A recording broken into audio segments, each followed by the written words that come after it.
Everybody's doing well. We're just hanging out, waiting to see who wants to join, who wants to chat.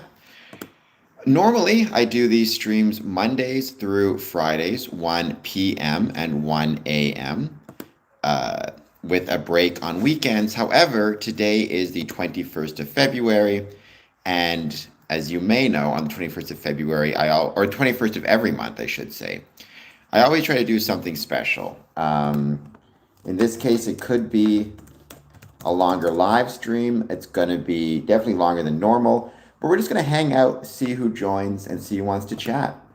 I am going to go through what I've been doing in terms of the push-up challenge, why I think that's relevant to Freemasonry, why I think it's important to Freemasonry that we think about our mental health and well-being, and perhaps encourage others to consider the same. All is well, Jason. How are things with you? I hope you're doing well also and having an excellent day as well. For the time being, let's wait and see who joins. We'll give it maybe a few minutes and then we'll go from there. Usually the first hour, I don't have any specific topics. I just hang out and wait to see who joins. I am going to be treating this a bit like a content marathon, as I've done in the past, meaning what I'm going to be doing. Thank you, Darkness. That's incredibly kind of you. Meaning what I'm going to be doing is not just streaming here, but streaming on a variety of different platforms and channels over the next 24 hours. So we'll see how it goes.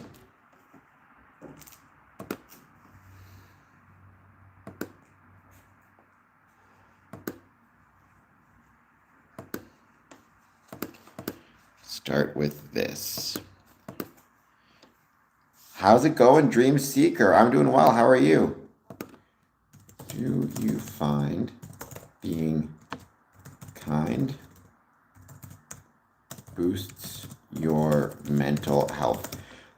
The reason I'm asking this poll question is because one of the goals we had in terms of the push-up challenge was 63. We had to do 63 push-ups. This was about 3 weeks ago.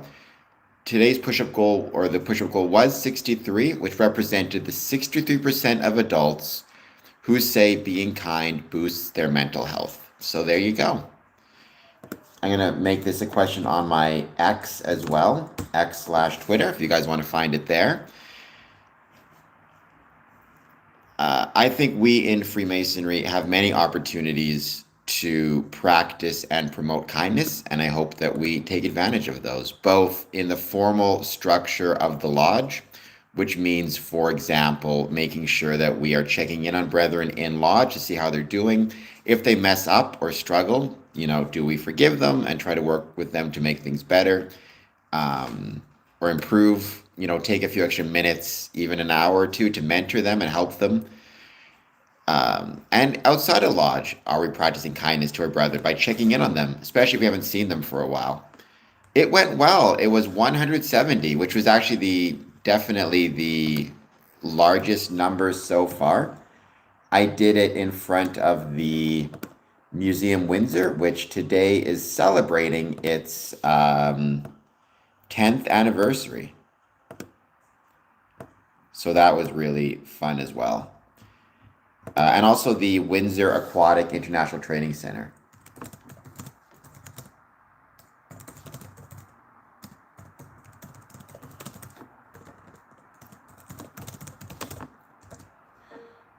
We could always ask the question as well, what does it mean to be kind in a Masonic context, which would be a fun question to ask. I have my own thoughts on that, but I'd be curious to know what you guys think.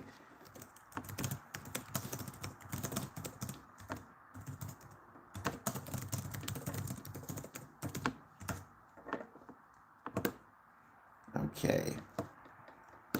Hello, Zohabe. Thank you for being here. I'm not sure. I've never heard 322, so I cannot say. I've heard of 32nd, which is a degree in Scottish Rite. I've heard of 33rd, which is a degree in Scottish Rite. The number 3, obviously, is an important number, not just within Freemasonry, but in many areas and aspects of life in general. So I'm not sure about 322, though. At least it's not something I can say I've ever heard of or can think about. off the top of my head, unless there's something obvious that I'm missing, which is always quite possible.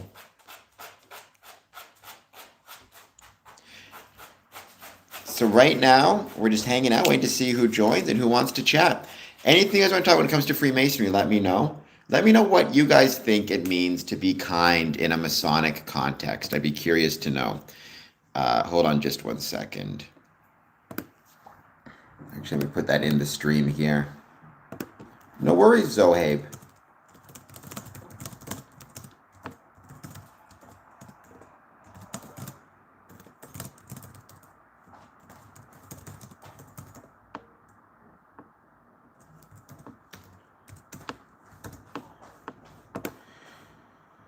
Vernon, don't be embarrassed. You can reply. Reply to what? Did I miss something, Vernon? And Masons are not satanic, the Nigerian nightmare. Very sorry to disappoint you.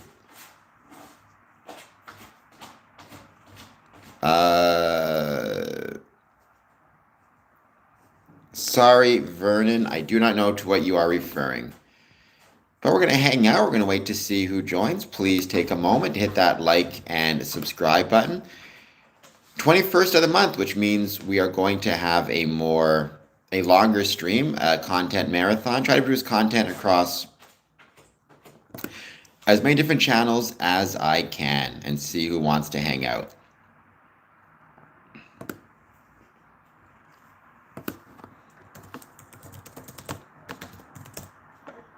So let's see who joins. Oops. That is trying to do X space as well. Just see if we get anybody joining who wants to chat about Freemasonry. I asked, how do you manage your lifestyle? I mean, keep in mind, when it comes to managing my lifestyle, right, is I was born missing my legs. And so one of the consequences of that, as I spit out some water, is, you don't have to relearn anything, right? So I'm not saying it doesn't come with challenges. However, being born with no legs means right from the get-go, you kind of learn how to manage. Certainly physically, you learn how to manage, you learn how to move around, you learn how to, I guess, adapt or adopt in terms of just how you operate. And so it's one of those things where I never really had to learn to manage my life in the same way someone who loses their limbs will have to kind of relearn things. Certainly, though, I have to be a little bit more mindful about certain things. I have to take care of my wheelchair. If I'm traveling, I need to pay attention to what is and isn't accessible. I have other medical issues as well, and same thing. It's just about being responsible for your life, checking in with your doctor regularly, trying to keep your health up and your well-being up. A lot of the ways I manage my life are the same ways you would manage your life, right? Trying to fit Freemasonry into it can be a challenge sometimes. Thank you, Asher Knight. Please hit the like and subscribe button. I'd very much appreciate it. Howells, please hit like and subscribe. That's a very interesting dream that you had. Any thoughts on Freemasonry, positive, negative, or neutral? As always, please let me know. We have Dream Seeker. Being kind in a Masonic context, like you said, checking in on your brothers, doing charity, being selfless, being open to other people's beliefs and ideas, and keeping an open mind. Those are all very good ways to be kind. I got my collar popped, I just realized. Not that this doesn't look fancy, but let me just put this down more so I look even more fancy. All right, guys, let's give it a bit of time and let's see who joins. 9 votes thus far. 78 have said yes, 22% said no. So probably like 8 said yes, 1 said no.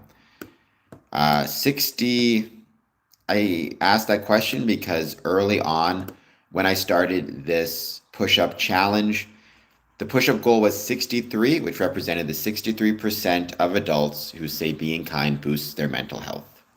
Hello, Rains, and thank you for being here as well. Let's give it a bit of time. Let's see who joins. So I know very little. Hello, John Nugent. I know very little about the Orange Order. Right, to my knowledge, it is a religious organization. It was founded by Protestants. It's very possible that there were many Freemasons who were also members of the Orange Men. Having said that, again, Freemasonry is different in that Freemasonry is not religiously based or religiously founded. Now, they both look like civic institutions, um, but Freemasonry, again, is not based on religious institutions or religion. You can believe in any type of supreme being, and you can join Freemasonry therein. How's it going, John? What do you think being kind in a Masonic context means? If you had to pick. Let me just go back up here. I realize I forgot to. If I could go back up.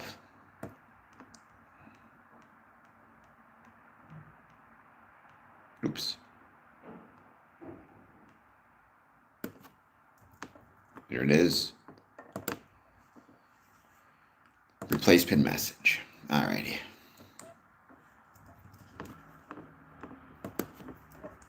But I think, the Freemasons ultimately are very similar to a lot of different fraternal groups. It could be, they're similar to the Knights of Columbus. They're similar to the Elks. They're similar to the Moose. They're similar to the Rotary. They're similar to almost any type of civic group or civic engagement. The difference being, again, Freemasonry, compared to, say, the Orange Order, is not founded on or based upon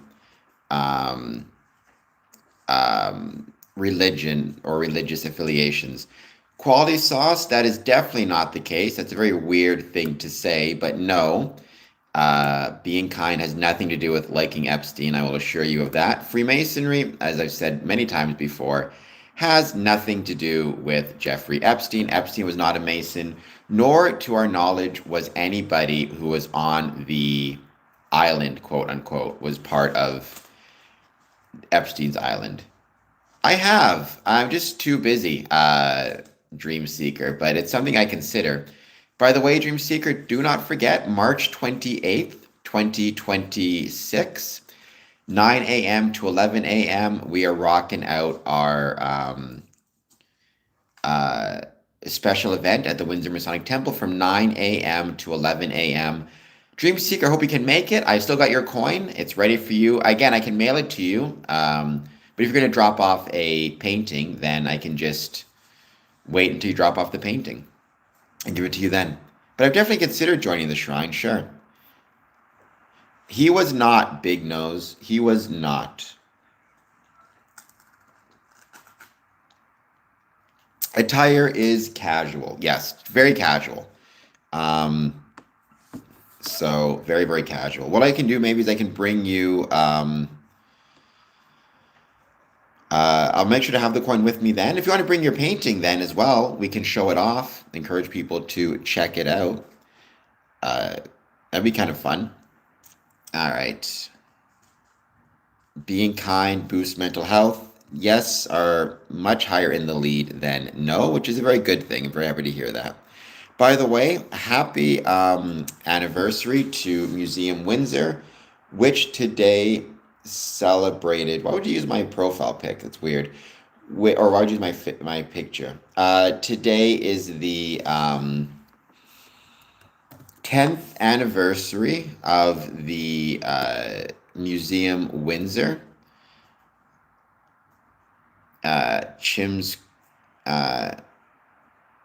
Chimzuck Museum on Riverside Drive East. 10 years it has been celebrating and showcasing the, amongst other things, it's been celebrating and showcasing Windsor history and, in fact, Windsor prehistory, which I think is really cool. And it's a really good museum. Today they have free admission. They also are giving out cookies if you get there in time. They're also doing a scavenger hunt throughout the museum. It's a really cool place. If you get the chance, go check it out. Museum Windsor, Art, Windsor, Essex, 401 Riverside Drive East. It's where I did my push-ups this morning, actually. It was really fun. Jeff Hoops, I would say Donald Trump is not the best president we've ever had, but okay. It's not even my president. I'm Canadian, but I'm not personally a big fan of Donald Trump. But that's just me. You're welcome to agree or disagree with that. Freemasonry is not political. And we have many Masons who have many different ideas on, not just Donald Trump, but almost any other president. By the way, please hit like, please hit subscribe. I'd very much appreciate it.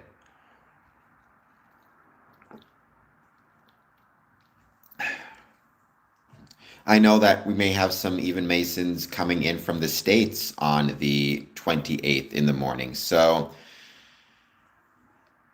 well, Mabenshi, you look like the type of person who should hit that like and subscribe button, and I would very much appreciate it. What do you think being kind means in a Masonic context? Mabenshi, and any other questions you have about Freemasonry, please let me know. Positive, negative, or neutral, I'd love to hear them. And for the time being, we're just hanging out, waiting to see who joins, waiting to see who wants to chat. I don't know what you guys think about, for example, the tariffs in the States. I think that's an interesting discussion to have. I've said it a million times. Well, thank you, Rodolph. I appreciate that. You cannot separate the condition of Freemasonry from the conditions of the country in which it's located. That includes the economic conditions within the country. Stuff like tariffs matter, right? If things get more expensive for a country or for the citizens of that country or the citizens or members of that community, you're going to see Freemasonry struggle as a consequence of that. There's just no way around it. So I guess the present plan of Donald Trump to put tariffs I guess, create a global tariff regime of 10% or 15%. I've heard different numbers. It's, we'll see what happens, but I think the extent to which Freemasons themselves start to feel the pinch economically or start to feel pressure economically, they are, as a consequence of that, it's going to affect the relationship to Freemasonry. There's simply no way around it. Being kind, each decade that goes. So, John Nugent, there you go. Dream Seeker's feeling it himself. So when you say people have less time, what do you mean by that? Because I probably agree with you, but I'd love to learn more about what you mean by that. Do you mean people have less time to be kind to one another? Because being kind can take time, right? Like if you want to check in on your neighbors and see how they're doing, that takes time. If you want to bake your neighbors a cake, that takes time. If you want to volunteer at, let's say, a nature preserve, that takes time. Do you mean people have less time just for kindness, or people have less time, like, are not living as long because life expectancy has been dropping slightly in America? What do you mean by less time? Whether I'm gay or not makes no difference to being a Freemason, so please hit that like and subscribe button. The last drive-through window I haven't used a drive-through window in so long because I don't drive. Last fast food I ate was Domino's Pizza, which I don't know if everybody considers it to be fast food necessarily, but I would consider it such. We're going to hang out. We're going to wait to see who joins. We're just hanging out. It made me feel, hey, Rodolph, giving a like is a kind thing to do, so I hope it made you feel okay. Like I said, being kind has been shown to improve people's mental health. I haven't used a drive-through window in ages because I don't drive, but I just go in or order it through Uber Eats. But the last fast food I ate, if you count it as fast food, was Domino's Pizza. So John Newton, I'm so curious if you're still there, what you meant by people have less time today than they did 50 years ago. Whom had less time? Good for you, Dad. Get yourself to the meat draw. I hope you win. Tell everybody I say hello. And I hope that they are doing well. We're just going to keep hanging out, waiting to see who joins. Again, normally I do these Mondays through Fridays, but today it is a Saturday, but it's the 21st of the month. On the 21st of the month, I always try to do something different or unique. Probably I'm going to do another content marathon in that I will be going onto multiple different platforms and streaming on multiple different platforms over the next day or so.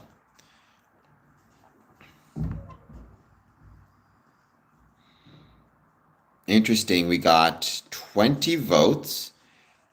Looks like two people said, or wait, no, I can do math in my head. Four people said no, two people said yes.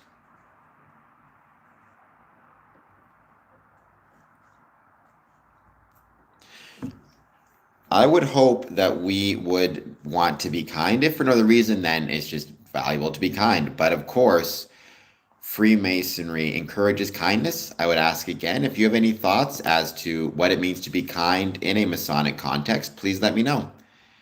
Hello, Brooke. Please hit like and subscribe. Charlie Kirk was not a Freemason, to my knowledge. I've never seen any evidence that he was. He was asked a question about it by somebody, at like a town hall or something, and he responded he didn't know much about it, but he kept an open mind. So, I mean, he is not, to my knowledge, a Freemason. I've never seen any evidence that he was.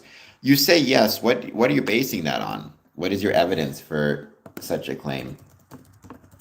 Not that it would really matter if he was or wasn't, but if you're going to make a claim like that, you should probably know. I do not know what it means, CR7. Really? That is very cool, Dad. I did not know it was the 100th anniversary, 100-year anniversary of the Legion. Maybe I should look at joining. I don't know what the membership requirements are. But I know they do a lot of good work for a lot of different people within the communities, and especially with veterans. So, I mean, I've considered trying to create a documentary about Freemasonry. The problem is that takes a lot of skill and ability, neither of which I have when it comes to things like editing. I'm good at talking, that's about it. And using AI, I would be really hesitant to use AI to create content. I'm not opposed to artificial intelligence per se, but I do want to make sure people understand that any content that they're seeing from me is actually from me, first and foremost. Um, so.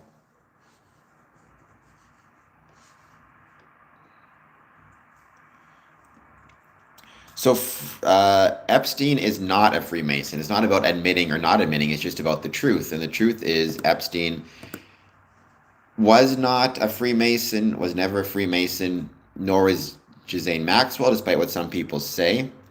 Um, so if you think that, you're incorrect. And I can't speak as to why you think that, other than you probably lead not a great life. And as a consequence of that, are looking for conspiracy theories as a way to focus on problems outside of your control than thinking about problems within your control. At least that's been my experience with people who say things like Epstein was a Freemason, which, again, he was not. Um, Quality sauce, I feel like this is, I don't know what these terms mean, but they seem unkind and cruel to me. I can't tell exactly why, but you seem like a cruel individual, or at least a very nihilistic, unkind individual. Not that you would care necessarily, but nonetheless, that is my suspicion. Especially coming on random streams and saying stuff that's nonsense, like, for example, Epstein was a Freemason. I'm not defending Epstein. I think he was a monster, but the point is he wasn't a Freemason, right? Jeffrey Epstein was not a Freemason. He was just it seems like, a pretty monstrous dude. Beyond that, I can't speak to anybody else who was or wasn't named in the files, except to say, to my knowledge, I've not seen any indication that anybody who traveled to the island was a Freemason. The closest I've seen thus far is Bill Clinton. He wasn't a Freemason. He was a member of D Molay, which was a Masonic youth group. Um, Well, I mean, being Jewish does not make you a Freemason, right? Judaism is a religion or an ethnicity. Freemasonry is a civic institution. We have Jewish Freemasons, we have Muslim Freemasons, we have um, Christian Freemasons, Hindu, Sikh, Indigenous, and everything in between. Um,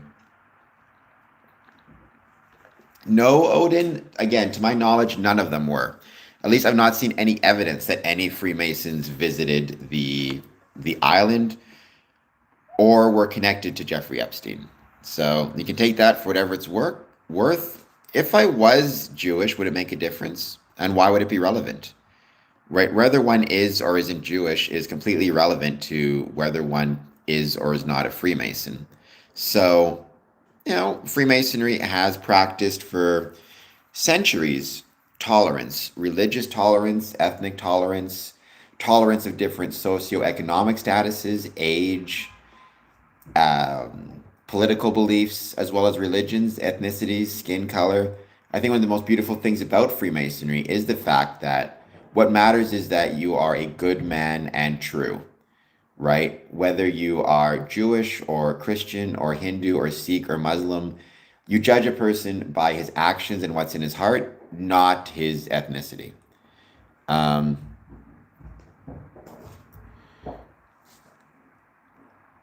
well, I don't know what that means, quality sauce. Freemasonry is not 3,000 years old. Uh, Freemasonry is about 320, 350 years old, give or take.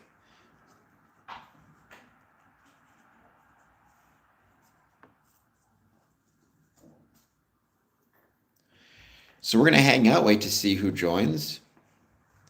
All right, quality sauce. You guys are being, it is definitely not 6 million years old. I mean, unless you're talking about stonemasonry. When it comes to stonemasonry, you could say it's at least 3 million years old. The shaping and fashioning of stone for human use and human convenience, that has been part of human history since humans did not exist, right? That has been part of human history since we had our ancient ancestors carving stone tools in Africa. But Freemasonry, which is the civic institution or social club, that has been around since 300 and something years. June 24th of 1717 is a good start date. Um, all right, quality sauce.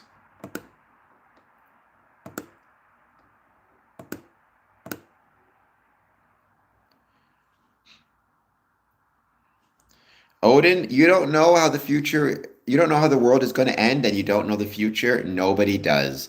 Now, that's not to say that you can't make some assumptions or some guesses based on, you know, uh, the news or your study of history or cycles repeating, and that's fine, but you don't ultimately know what's going to happen. Nobody does.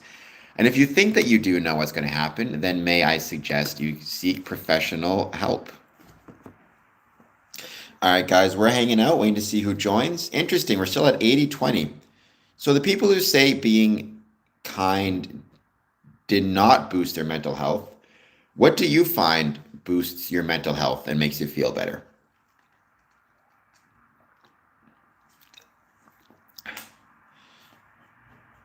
Wear mask? Well, let's hear what the tough idea is. Is manifestation woo? I'm not one who believes in manifestation myself or manifestations. I mean, that strikes me as like I don't believe in the supernatural. Hello, Echo Cipher. How's it going? Thank you for being here. I hope you're doing well. Please take a moment, hit that like button. Consider doing a super chat. Just 99 cents helps out big time and would be greatly appreciated. Working out, taking time away from social media with nothing and read art. Nice. What books are you reading right now, Dream Seeker? And definitely taking a break from social media is incredibly important.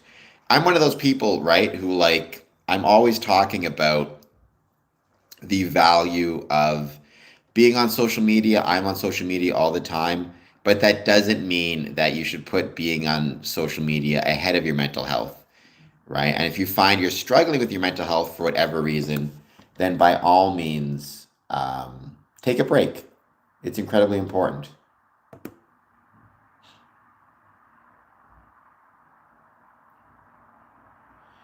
Well, maybe I'm a wimpy kid, maybe I'm not.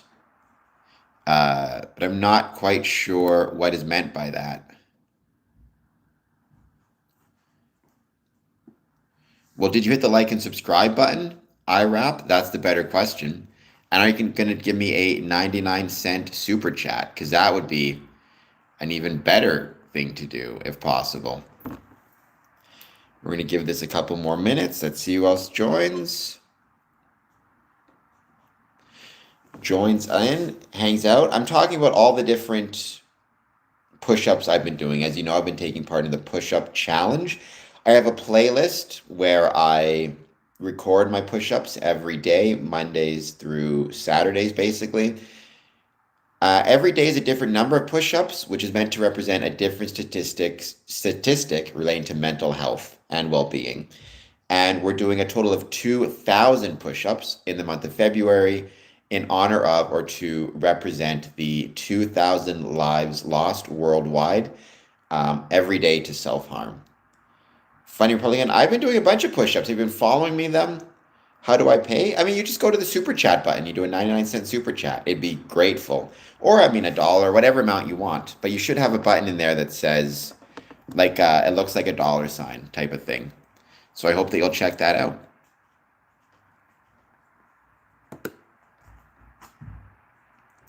Learning to let go alleviates stress, realizing I don't have to hold on. That absolutely is the case, Echo Cipher. And good on you for pointing that out, because that is absolutely the case that um, I think without a doubt, taking the time to let go of things that you can't control, recognize that there are certain things that are beyond your control, and focus exclusively on those things you can't control. I think that's incredibly important. Um, within Freemasonry, I've talked about this before. Like, if you're the worshipful master of your lodge, if you're an officer, you want what's best for your lodge, and that's your goal. However, there are so many things outside of your control that can affect your lodge.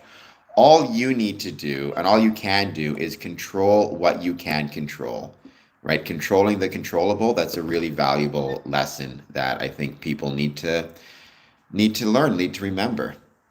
I don't know if it's about caring less. I mean, that's an interesting idea, Odin, but it's probably not the healthiest approach. Look, there's no question there is a cost to caring, right? There's zero question that if you care about something, there's naturally a cost to that. And that cost can be very high. But there's a cost to not caring as well.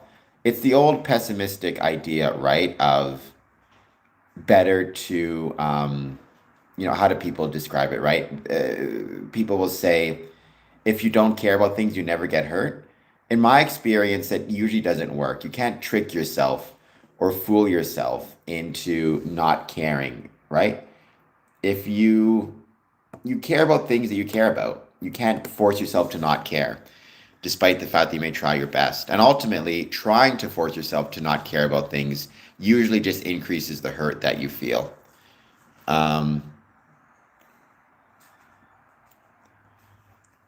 Well, that's a very good point. Wear a mask, but then you have to ask the question, which is just as challenging. What does the greater good mean, right? You have to orient yourself towards that greater good. Well, maybe we can change that, Odin. I mean, if that is what you care about, the environment, which certainly I would argue is a greater good, then absolutely, I think it's possible for you to, who knows, use social media to promote the idea of, preserving the butterflies.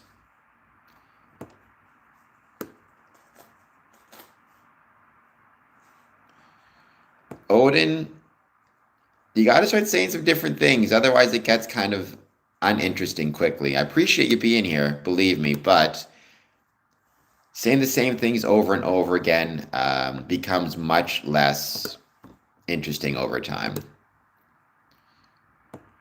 Jake, I'd like you to hit the like and subscribe button. All right, we're going to have to put you in a little bit of a timeout.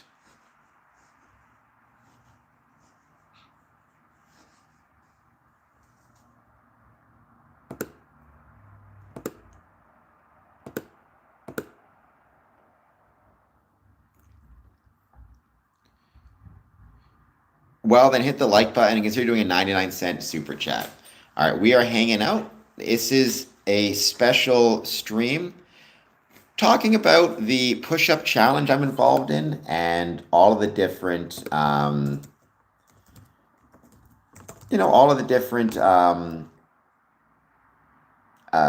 push-ups I've been doing, all to represent and support mental health.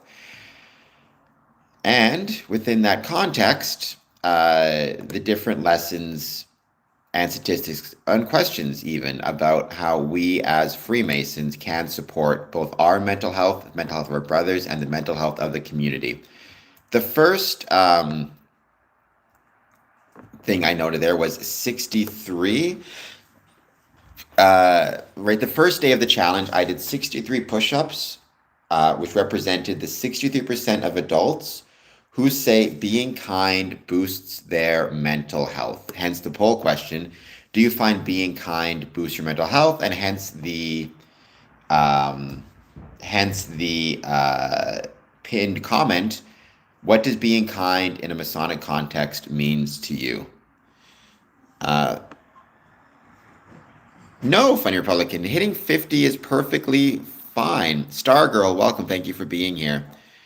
Hello, Lightning Win. Please hit like and subscribe. Dream Seeker is absolutely correct. If you can do 50, nothing but respect for you. Nothing but respect for the effort and the work you're putting in. You should be proud of yourself and all the work that you're doing. So keep up the good work.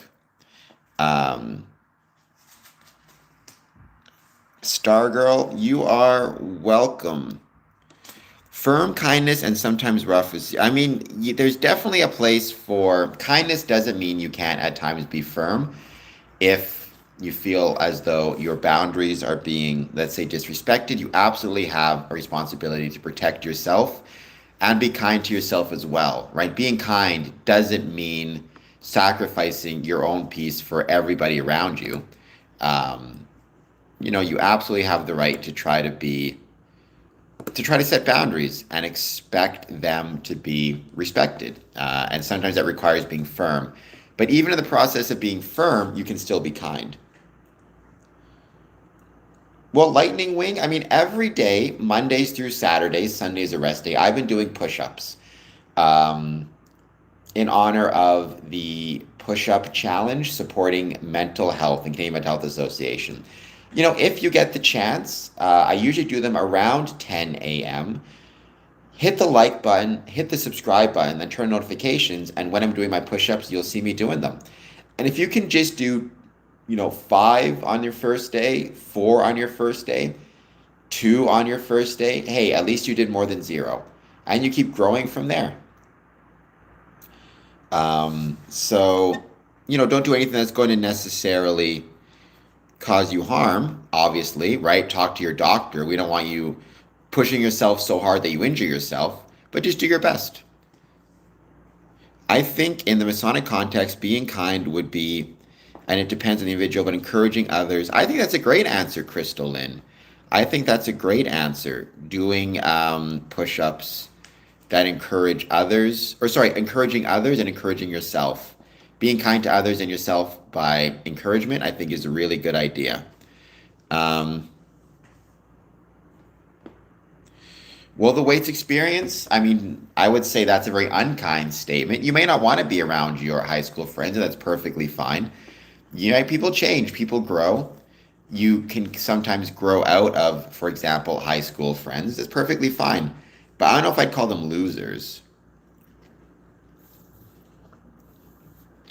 Lightning Win, are you subscribed? And if you're not, I hope you hit subscribe, and I hope that you'll join me. The next push-up challenge will be Monday at 10 a.m. I hope you'll join me for that. Set your notification bell so you know where to find me. We should, Yuri, but we don't, for better or worse. Again, it depends on the Mason. Like, Freemasonry borrowed a great deal of symbolism from architectural orders. However, and we're encouraged to learn more about architecture. However, in my experience, and unfortunately, we don't know as much as we should. I have tried to have podcast episodes talking about architectural orders and architectural history, but haven't had as much luck as I'd like. I do not know what that is, CR7 King, so no, I haven't. No, I do not know what that manner is. Well, so Freemasons, again, we are a civic institution. However, we evolved from stone Masonic guilds. And as a consequence of evolving from stone Masonic guilds, one of the things is, architecture, geometry, that type of symbolism is incredibly important to incredibly important and incredibly relevant to what we are as Freemasons. We consider it, metaphorically. So in the same way that a stonemason will build a temple or build a wall or build whatever it might be using architectural and geometric principles, we do the same through metaphorically building ourselves and our communities. Well, it's more metaphorical than literal, absolutely. Um, right, Freemasonry exists in a metaphorical manner more so than anything else, right? That's kind of what we are as Freemasons. We are metaphorical builders. Now, some Freemasons may also be stonemasons or operative masons. They may actually, um, they may actually be literal tradesmen who build things, but they may not be. They could be anything from a lawyer to a janitor to a plumber to retire to a police officer and anything in between. Um, no worries, Dream Seeker. Thank you for being here. If I don't see you anytime before, I will see you on the 28th, at least in person. Obviously, keep coming back for these streams.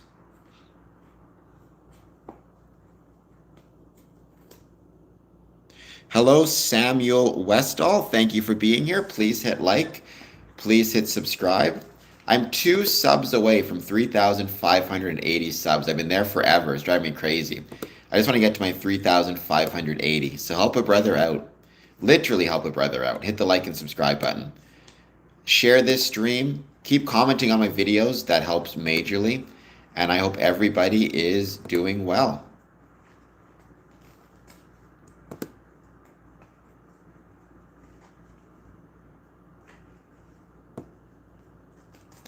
For the time being, we're just going to wait to see who joins.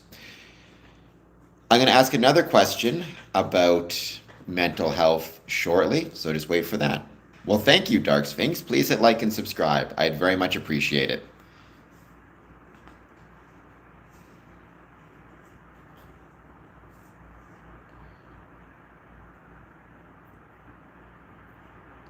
And I suppose I would ask the same question I asked earlier. Do you guys, for now though, let me know what you think of being kind in the Masonic context, and let me know how you guys are doing. Space Legume, I would love to visit Rio Grande. Now, Lightning Wind, most people say I'm very ugly. So the fact that you think I have a good face for television, I will take it. Because believe me, I mostly get I'm very ugly on these streams. I've just grown to accept the fact that that's what most people think of me. Thank you, Space Legume. I will take it because, again, most people disagree with you. I can assure you of that. Let me just get this more this way. I've not seen Jeffrey's email about using Mamluk architecture. I did a stream I guess it'd be last week, maybe the week before, talking about when Freemasonry is referenced in the Epstein files. It's referenced. The term Freemasonry comes out with 11 results, primarily historical context. They talk about historical Masons. No indication that any Freemasons themselves visited Epstein Island or that Jeffrey Epstein was or is a Freemason. Freemasonry is not demonic, block top 777. Freemasonry is not religious of any type. When I hear the term demonic, usually I will think of either people are using it in a religious or supernatural context. Freemasonry is neither of those things, so I'm very sorry to disappoint.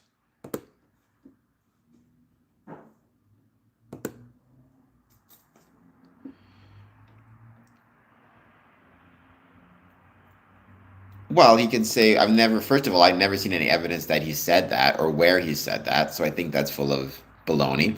Second, you know, again, when it comes to if somebody is or isn't a Freemason, the thing you need to keep in mind and always remember is, like I gave this example actually yesterday. Just because someone, for example, is wearing a ring that has a square and compass on it, or has a shirt with a square and compass on it, or knows some type of, claims to know or knows or whatever it is, some type of Masonic symbolism, doesn't mean they're automatically a Freemason, right? For example, with rings, you can purchase rings at pawn shops, at jewelry stores that have a square and compass on them. That doesn't mean that the person purchasing it is a Freemason, right? There's no way to stop somebody from wearing a Masonic ring or a Masonic shirt, nor should we want to. People have the freedom of expression that includes how they dress and what they wear. You just have to keep in mind that doesn't mean that you're a Freemason. Um, well, thank you, Sam. I appreciate that. Nathan, that's a religious question. Freemasonry is not a religion. So what I would say is there are many Christian Freemasons who believe Jesus was both a man and Son of God, um, and God Himself. I'm not really sure how the Trinity works, to be honest. You're getting into theological discussions that I'm definitely not a good person to discuss. I'm way over my skis. But I would say we have many Christian Freemasons. But religious questions like that, that is not the purview of Freemasonry. That is a purview of one's religious beliefs. You don't need a reference from a Mason to become a Mason. Well, let me rephrase that. Lightning Win. You don't need a reference from a Mason to start the process. To start the process, what you need to do is you need to be willing to show up at a Masonic lodge and express your interest in joining. And that's it. And you can do that if you've never met a Mason before in your life. At a certain point, as the application or as the application process continues, you will have to get a couple of sponsors, but you will get those after you make the first approach. When you first approach a lodge, you get to know them, they get to know you. And eventually, if they think that you would be a good fit for the lodge, they will give you an application and they will assign you a couple of sponsors or references, if that's the term. Why, though? I can't imagine. I feel like you're trolling. If you have questions about Jesus, what you need to do is speak to a religious scholar or a theologian, or your church is the place to go. So the Freemasons are not divided by race, Ocean 6882. I believe you are referencing Prince Hall Freemasonry. I have sat in lodge, though, with black, white, Asian, South American, indigenous, First Nations, and everything in between. Freemasonry is about tolerance. We have many different ethnicities, languages, and backgrounds represented in a lodge. Prince Hall Freemasonry was formed at a time when there was discrimination in Freemasonry. It's unfortunate that that happens, or that happened, that there was discrimination. There is always going to be a shadow, unfortunately, there's always going to be a shadow, unfortunately, between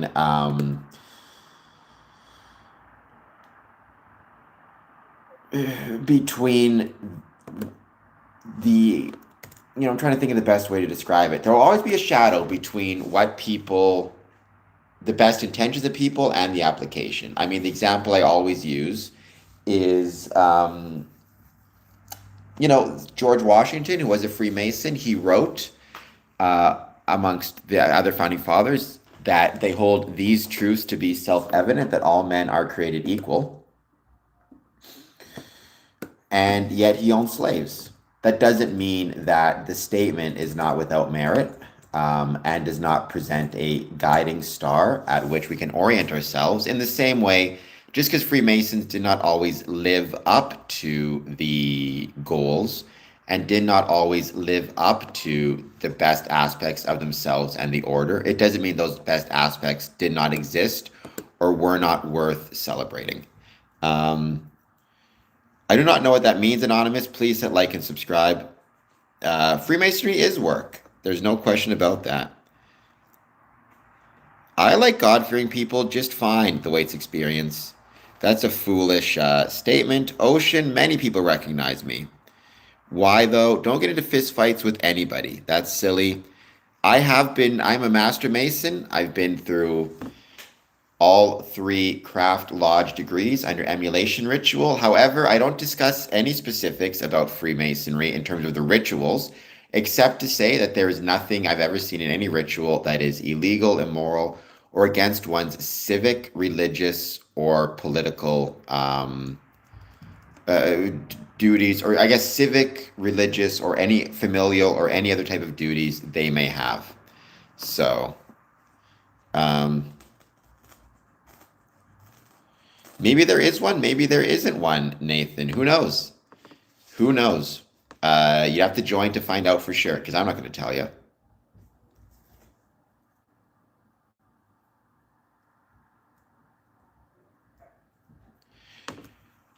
I do not do masonry work. So women have groups within Freemasonry and without, obviously, or I should like appendant bodies within different I guess rights. So there's Eastern Star, which is for men and women, but Eastern Star is primarily a women's group. There's also the Order of Women Freemasons. There's also co-masonry out of the Grand Orient of France. How long does it take? It depends on the person, right? It depends on the Mason and his interest and how fast he wants to proceed. I mean, in my experience, uh, it can go anywhere from 6 months to a year is usually the average. So there you go. For me, I was able to, uh, when I first, um, when I first did my degrees, it took me about 7 months to get through. Normally, there's a minimum length of time you have to wait. It's usually 30 days. There are no, at least in Ontario, there are no maximum times. I've known some people who've been entered apprentices for 20 years. Just depends. Yes, hit the like button, hit the subscribe button. Well, I think Funk Congress, you're referring to Prince Hall Freemasonry. Again, in 2025, it's not exclusive to black men. I've known some white Prince Hall Masons, depending on your jurisdiction. Um, but it was originally formed for black men who were facing discrimination in quote unquote emulation lodges. Curb, I'm not going to give any specifics about what happens in a Masonic ritual, again, except to say nothing was ever unsafe, illegal, um, or against anyone's civic, religious, or other responsibilities. Beyond that, if you want to find out what it feels like to you, join a Masonic lodge. Um, Jay-Z is not a Prince Hall Mason, to my knowledge. I've never seen any evidence that he is. I'm sure they wouldn't be. I mean, I wouldn't be ashamed to be associated with Jay-Z. He's an incredible musician. He absolutely, some of my favorite music is Jay-Z. I mean, I love music in general. I've said before, and I still think music is proof that God loves us and wants us to be happy. And Jay-Z had some absolute bangers. Um, well, AI might be full of baloney. I wouldn't trust AI necessarily. Well, honestly, Lightning Wing, Freemasonry is a little bit of a trust exercise. There is a leap of faith when you're joining Freemasonry. Now, you want to limit that leap of faith in the sense that it's kind of like if I tell you, I just heard this new song and I think you'll really like it. I'm taking a little bit of a leap of faith because I can't know for sure whether you're going to like the song or not until you hear it. But I can try to learn about your favorite genre of music. I can learn about other artists you enjoy. I can learn about what your current favorite song is. I can learn about maybe how you grew up culturally and the music you listen to in your family. And by doing all of that, I can make a judgment call as to whether I think you'll like this song or not. But I can't know for sure until you hear it. And there is a leap of faith involved. Freemasonry is exactly the same way. I can't know for sure that any applicant will enjoy Freemasonry until he actually becomes a Mason, and how he'll feel about the ritual and how he'll feel about what it means to be a Freemason.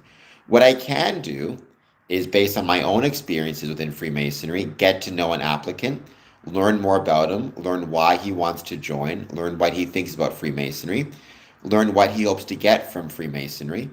And by doing all of the above, I should be able, hopefully, and fingers crossed, to make an accurate judgment call as to whether he'll enjoy it or not. However, at the end of the day, it still is a bit of leap of faith, and you just have to be willing to accept that. If I try to tell you everything about Freemasonry and leave no mystery and no suspense, you're not really joining of your own free will and accord to the same extent, as if you're willing to take that potential that leap.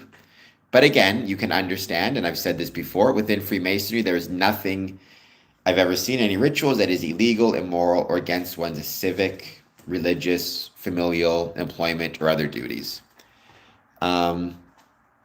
I can be trusted, I like to think, but you have to decide that for yourself. Secret, I mean, it's private, it's not secretive.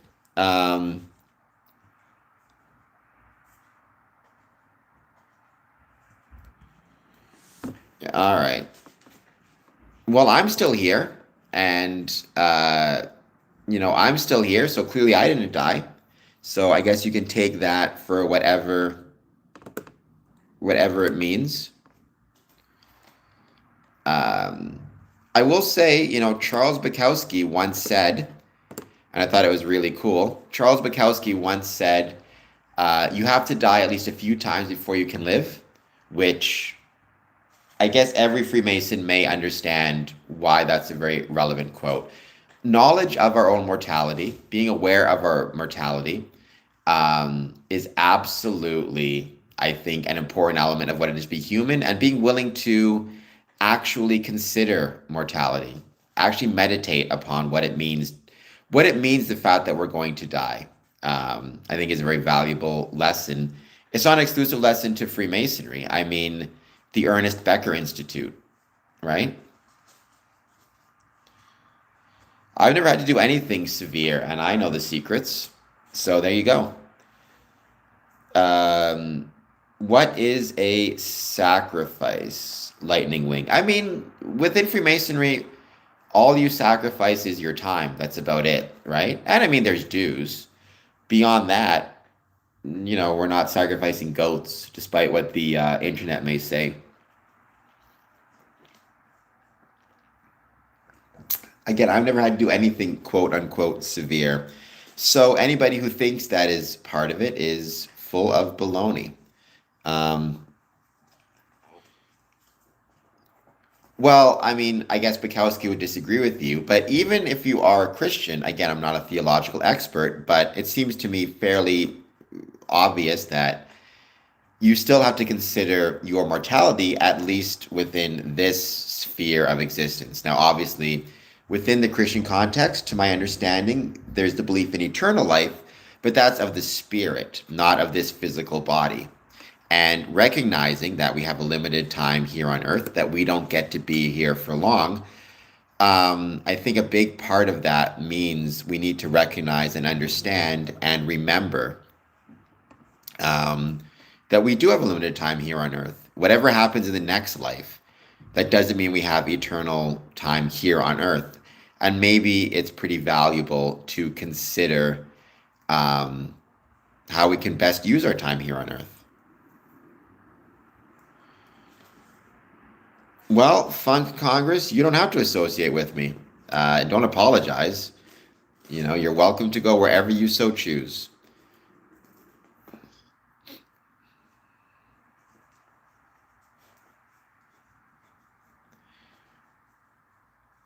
You may have been indoctrinated. I would say indoctrination can take multiple different forms. Funk Congress, for example, depending on what you've been seeing about Freemasonry on social media, you may have been indoctrinated as well as it relates to, your own views on what it is. Social media can have as much of an indoctrination effect on human beings as anything else, physical or IRL in real life, at least in my opinion. Um, well, I mean, Yuri, well, I mean, I wouldn't use the term dissension per se. Um, Shatterpoint, I like that name actually, but I mean, there is even divisions, because division sounds a little bit too like extreme. There's um, distinctions. Let's use that term. There's definitely distinctions between Freemasonry. There are, liberal orders of Freemasonry, and liberal doesn't mean politically liberal. It means liberal in that they have a wider sphere of those whom they admit. They admit atheists. They also admit men and women into co-Masonic lodges. Then you have distinctions within ritual. You have Preston Webb or York. You have emulation. You have distinctions between Grand Lodges. For example, Ontario, the Grand Lodge in Ontario is exclusive to Ontario. And then the Grand Lodge in Manitoba is a distinct Grand Lodge. You have distinctions with independent bodies. So, yeah, there's a variety of distinctions within Freemasonry. That's one of the most beautiful things about Freemasonry is the distinctions, because it means there's always something more to learn. And I love the fact that I know that even if I'm a Freemason for the next 500 years, I'll probably never know everything. That's a beautiful thing. Well, again, Lightning Wing, you can make an educated assumption based on taking the time to do some research. So, for example, it's the same thing as your favorite song. If I tell you, I, you know, I just heard this song and I think you'll like it, you may not know for sure if you're going to like it or not, but you can make an educated guess based on what type of genre of music do you like? What are some of your other favorite artists? Do you like other songs by that same artist? Freemasonry is the same way, right? You can't know for sure you're going to like it until you join. But for example, if you're the type of person who appreciates civic engagement and community engagement, you enjoy being around other people, that's a good sign. If you like history, that's a good sign. If you're looking at trying to improve, at least within your physical skill set or ability, or when I say physical, your personal skill sets, like you're looking to improve in your ability for, let's say, public speaking, administrative, meeting administration. If you enjoy being around people of different backgrounds and belief systems and you're able to work with them, and if you're community minded, all of those things to a certain extent could help you kind of, make a good educated guess that you'll probably enjoy Freemasonry. But again, that's why the application process is so important. This idea of showing up to lodge, on a Monday, and by Friday you're a Mason. I mean, that should never happen for a variety of reasons. But one of the big ones is, would you have got the time to really understand what Freemasonry is or how likely you are to enjoy it? But at the same time, again, there is a leap of faith, and that's a beautiful thing, taking a leap of faith within Freemasonry or within anything you do. You could argue anything you choose to do, any new television show you choose to watch, any new song you choose to listen to, any new video, anything that you choose to do for the first time is a leap of faith. That's also why I choose not to share too much of the private information about Freemasonry, because that ruins the leap of faith element and it makes joining less special. Well, I can be trusted the way it's experienced.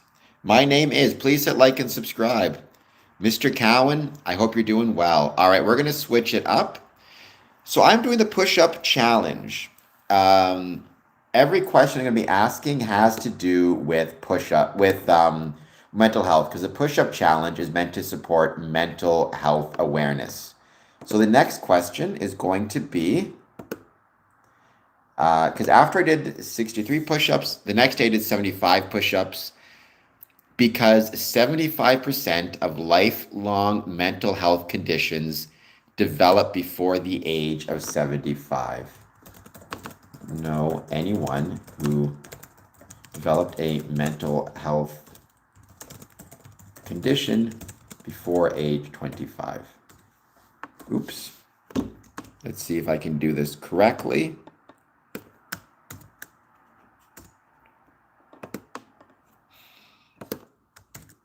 Freemasonry, I think, can absolutely provide supports and help for people who have mental health conditions, be they developed before the age of 25 or after. There's all sorts of evidence that loneliness and isolation will exacerbate mental health conditions. So that is my own humble opinion on that.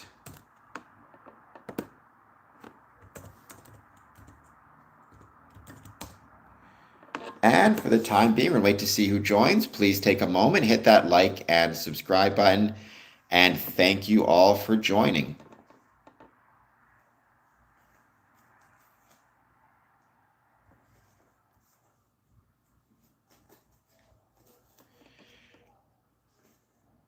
A therapist can help for sure. I have absolutely no issue at all with people taking therapy or going to a doctor, whatever it might be.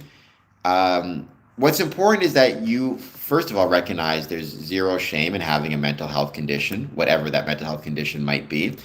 It's a disease. It just is what it is. And second, getting help and being willing to seek help, whether it be therapy or talking to your doctor or talking to your friends or calling a crisis line, whatever it might be. There's no question that a therapist can be absolutely a very valuable tool. Well, Mr. Cowan, I'm glad that you're still here. And I hope that you are working on yourself every day because I want you to stick around for a long time. So I hope you're talking to a therapist, talking to a doctor, talking to friends to make sure you're not in that position again.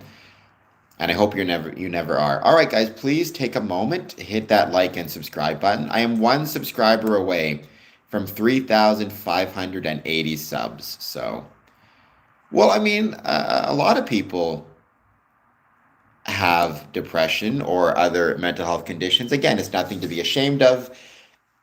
It's nothing that anybody should judge you for, including yourself. What you should be doing, though, is making sure you find someone to talk to, find a professional mental health support, find a community that you can be with. If you need to take medications, then so be it. It's really completely, up to you and your doctor to figure out the best way to deal with it. Find something you enjoy doing. Find something that gives you a purpose. But having depression itself is, many people deal with depression. It's no different than any other medical condition. So I wish you the best of luck in dealing with it. Again, I think avoiding isolation is an incredibly important tool as well for that. One of the things that Freemasonry can absolutely help you with is avoiding isolation and not feeling as though you become isolated. Let's see who joins. Please, as always, take a moment, hit that like and subscribe button. Let me know if you have any thoughts on Freemasonry. And if you either yourself or know anybody who developed mental health conditions before the age of 25, let me know how they've dealt with it. Hopefully they found tools and resources, and please share them. As a Freemason, I'm always looking to know what resources and tools are available for those with mental health issues because I want to make sure that I have resources so I can tell any brethren who are struggling how they can, the help and the support that they can get. Well, Mr. Cowan, again, I hope that you are able to find someone to talk to. If you need medication, then get medication, whatever it is that you need. I'm hope that you're finding people who can help you. And doctors should be, when it comes to any medical issue, your first resource, right? Sometimes you have to cut people out of your life. And it's not even about them, right? I can't speak to your uncles. What I can say is sometimes if people make you feel a certain way, negative, whatever it is, it's completely reasonable to kind of try to set them out of your life. Nothing is wrong with that at all. So I'm not aware of anybody being killed by any of our rituals. Um, so I'm not sure to what you're referring. I don't think it's unsafe having secret societies. Freemasonry is not a secret society. Keep that in mind. It's has private elements to it, but I think part of being human is the desire to group with other people to share private information as a way to form bonds, right? There's ultimately two ways to form bonds of brotherhood. Um, Shared information or shared experiences. And Masonic rituals provide both of those things and therefore allow the creation of the bonds of brotherhood. But we all have the right to maintain private elements of ourselves, be it associations or our bank account information, or our medical information or anything in between.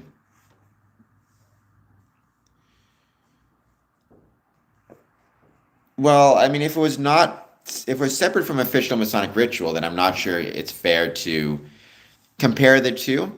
I mean, certainly though, having private ceremonies does not mean illegal ceremonies. I mean, if I, for example, ever saw anything happen within a Masonic ritual that was illegal, I would inform the police immediately. Um, Nothing within this idea of Masonic privacy equates with maintaining, for example, secret rituals or illegal rituals, or not just illegal, but illegal, unsafe, etc., etc. The henchmen, well, I'm not sure because I personally don't believe in curses. I don't believe in the supernatural, so I can't really help you, except to say, I suppose find someone you trust and you can talk to about it. And maybe it might even be worth talking to a medical professional. I've never seen anything unsafe in a Masonic ritual. Again, never seen anything illegal, unsafe. If I did see something illegal, I would inform the authorities. If I saw something unsafe, I'd put a stop to it. Um, I've never seen anything, again, I always say, I've never seen anything in a Masonic ritual that's illegal, unsafe, or against one's civic, religious, or moral, or familial responsibilities. Um, the terms of separate from official Masonic ritual, I suppose what I'd say is it's very possible for groups, especially scam artists, to take the quote unquote, Masonic imagery or words or things they've heard and create their own fake Masonic groups. No different than if I create my own watch and call it a Rolex. It doesn't make it a Rolex. So keep that in mind. Did you hit the like and subscribe button though, IRAP? That's a better question.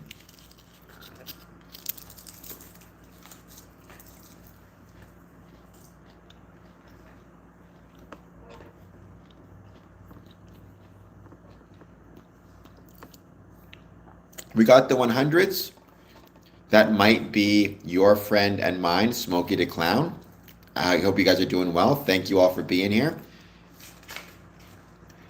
Let me know how you think we in Freemasonry can help support those with mental health conditions. I'm going to make that the next question. How can we in Freemasonry support those with lifelong mental health conditions?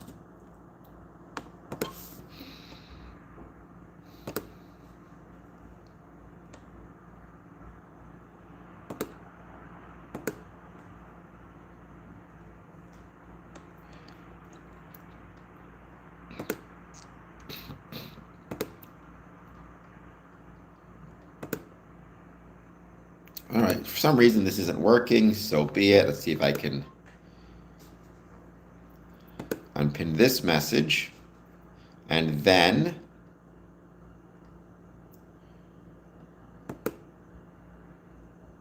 okay, we're gonna give this a couple minutes. Welcome back, Rodolphe. Thank you for being here for me. How do you think we in Freemasonry can support those dealing with lifelong mental health conditions? Because 75% of, let me see if I can pull this up, 75% of lifelong mental health conditions develop before the age of 25.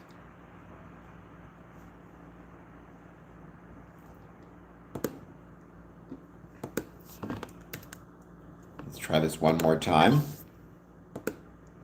There we go. Pin message. I've grown curious about Freemasonry. There's Scottish Rite Lodge. Well, I mean, from a, oops.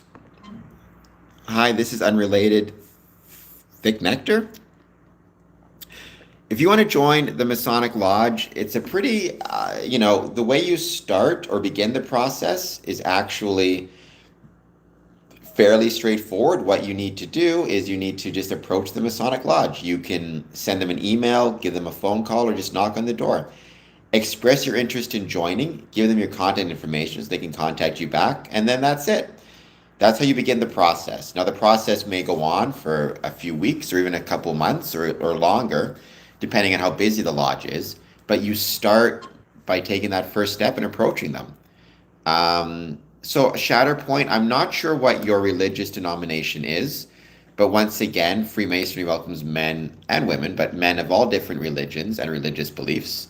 So, whatever your denomination is, certainly that's not going to affect, you know, the way Freemasonry judges you or views you. Now, if you're concerned about the way your religious denomination views Freemasonry, I mean, there are some religious denominations who have more negative views on Freemasonry.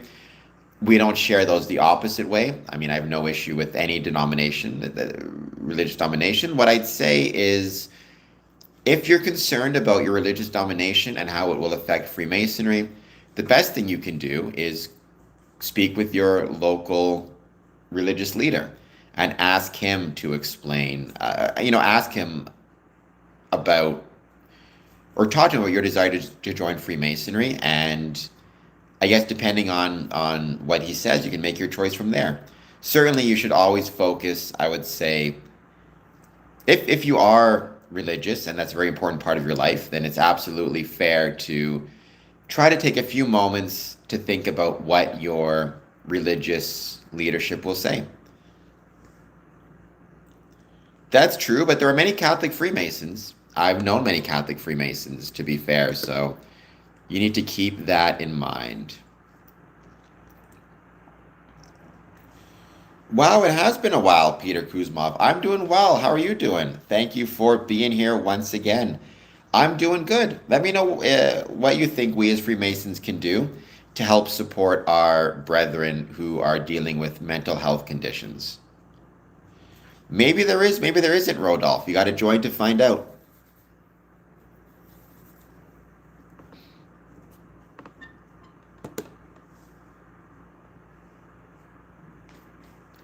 We are, by the way, one subscriber away from 3,580 subs.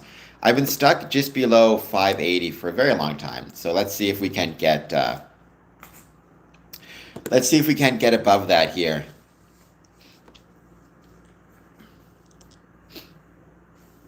And for the time being, let's wait to see who joins.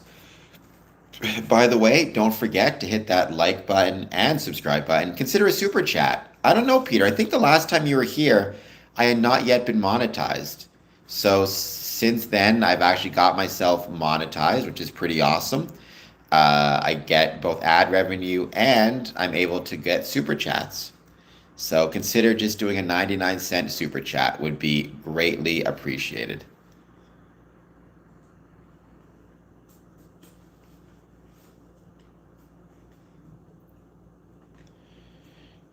Nevedin Driver, the like button exists and the subscribe button exists. As for does Jesus exist? I mean, I would say the historical figure is pretty much uncontested. If you're asking me about the religious figure or theological, you'd have to speak to a priest or your religious leader. Freemasonry is not a religion. We have many Christian Freemasons, as well as many different faiths and beliefs. Um, Thank you, Peter. If you want to do a super chat, please feel free. Just 99 cents helps out big time um, in terms of growing the channel. But it's great to have you back once again. Like I said, it has been a while. I hope you're doing well also.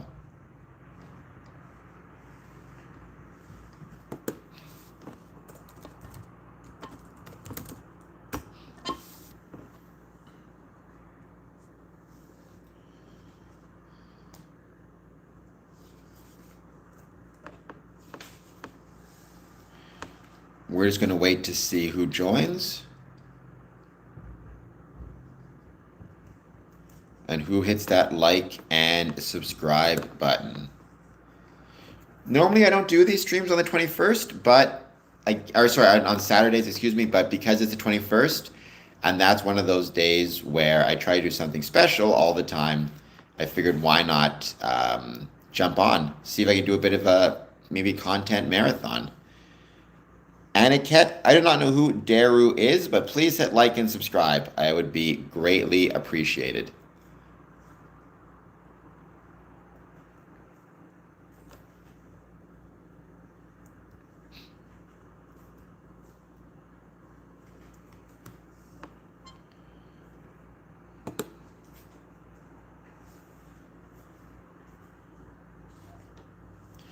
For the time being, we're just going to wait to see who else jumps on to say hello.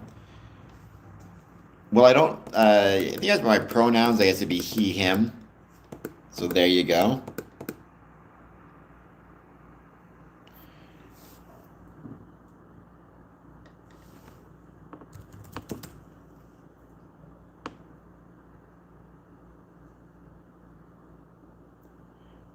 I have no idea what you are referring to, Aniket, but sounds good to me.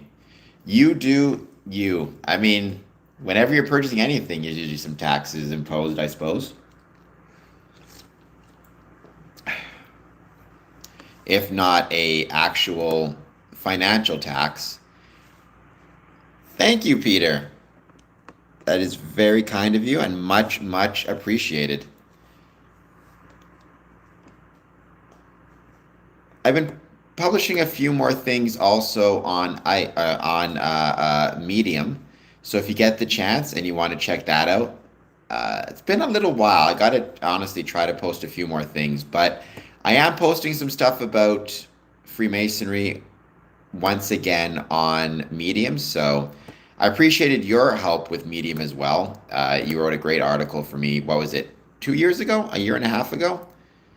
Time absolutely flies. So, well, Nevada, I'm very sorry that your life is painful. I don't know if you mean like physically painful or emotionally painful. Not that one is necessarily better or worse than the other. But either way, if why life painful? I don't know if life has to be painful.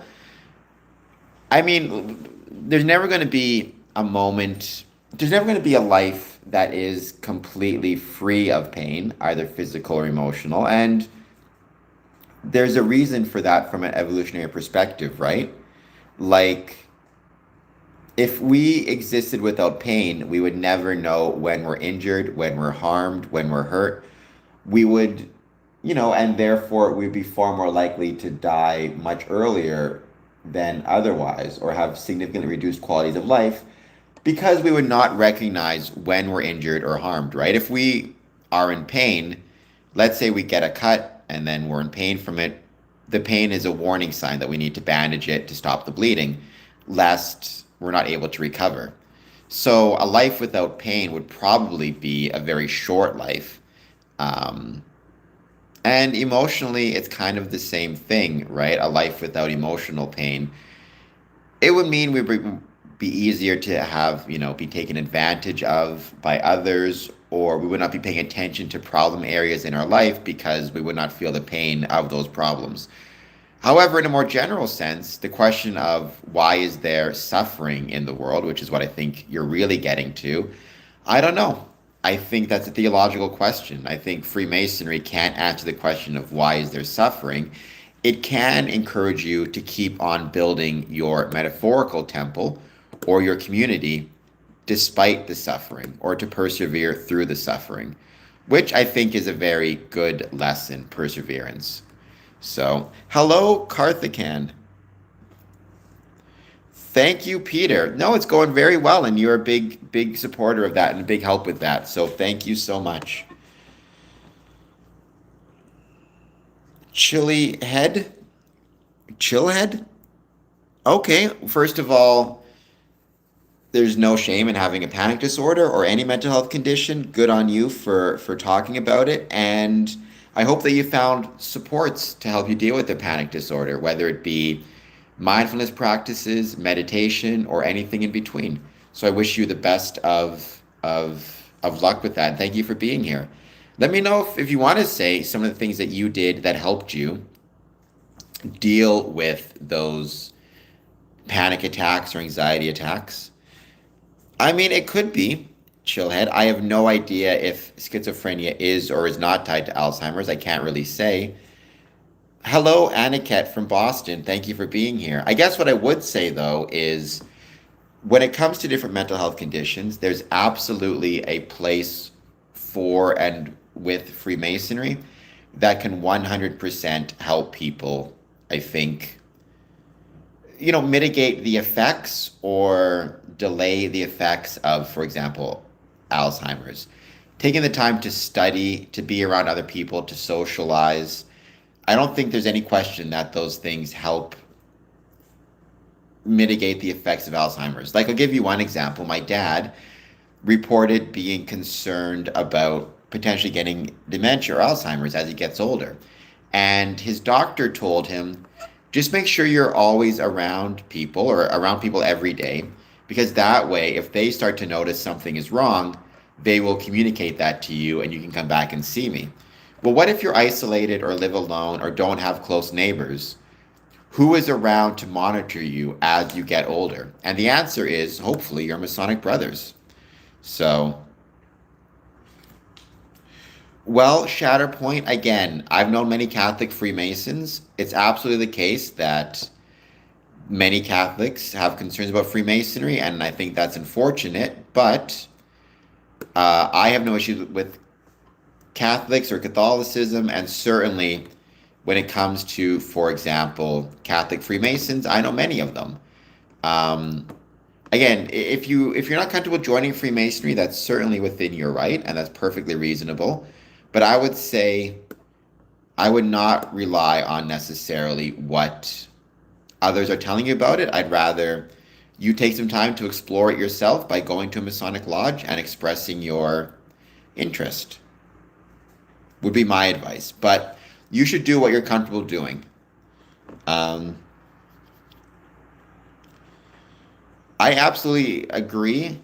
Knowing that you're not the exclusive one who's suffering from anything can help because it makes you feel less alone, right? And it helps you realize, you have unique qualities about you, but they're not so unique that others can't relate to them or understand what you're going through or are not experiencing similar things. Again, no two physical health conditions are precisely the same, right? Even if two people both have, let's say, heaven forbid, cancer, the way the cancer progresses, or the nature of it, or the response to treatment is not going to be one size fits all. Mental health is much the same way. Two people can have panic disorders, but the way they experience them, the onset, what works will be different. However, the beautiful thing is just knowing someone else has a similar condition to you and is experiencing something similar to him or similar to you, I think can be a really strong, really healthy and strong way to make yourself feel better. And like you said, to make yourself feel a little bit more normal. Though I guess I would say, what's normal, right? I'm not normal. Who is normal?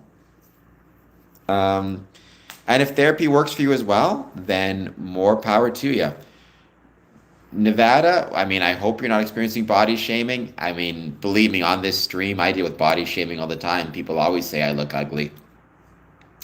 I've grown to accept it. So I, as somebody who's dealing with people on stream being mean, what can I say? It's if somebody's trying to body shame you, it's their problem, not yours.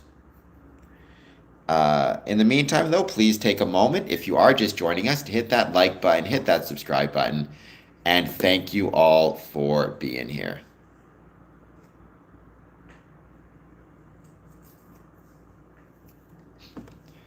We're just going to hang out. You're welcome, Shatterpoint, and thank you for being here. Like I said, I hope that you'll consider hitting the subscribe button if you've not done so, and I hope you'll consider sharing this stream with others. And maybe even doing a 99-cent super chat would be very helpful. Just 99 cents helps out big time. It helps other people find this stream. In the meantime, let's hang out, give it more time, and see who joins.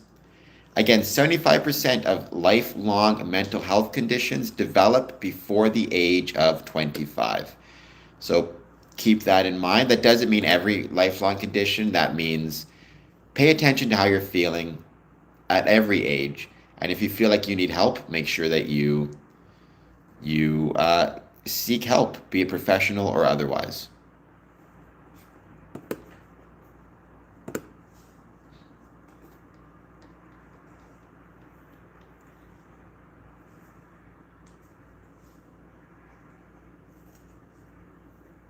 All right, we're going to hang out for a bit longer. We're going to wait to see who joins. Again, I'm just hanging out.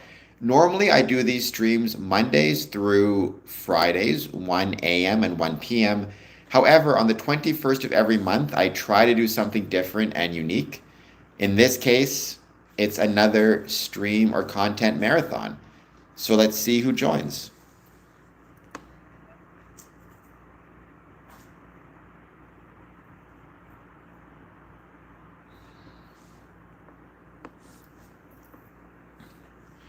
The wandering turd. Would it matter if I was or wasn't? Freemasonry, which is what I talk about, does not discriminate whether you are, LGBTQ, whether you're gay or straight, doesn't matter. So I don't answer that question. Kind of be like if I was coming to paint your house and you asked me if I was straight. Shouldn't make a difference to the question of whether or not I can paint your house. In this case, the question of whether or not I can talk about Freemasonry.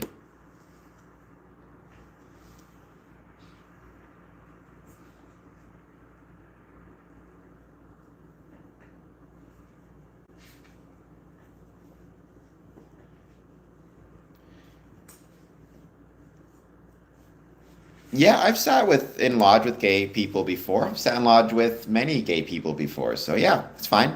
When I say many, I mean, I guess, I don't know if I define many, but 4 or 5. To be a Freemason, you have to be a good man and true. You can be, there's also women Freemasons, but the point is, whether you're true and honorable has nothing to do with your sexual orientation.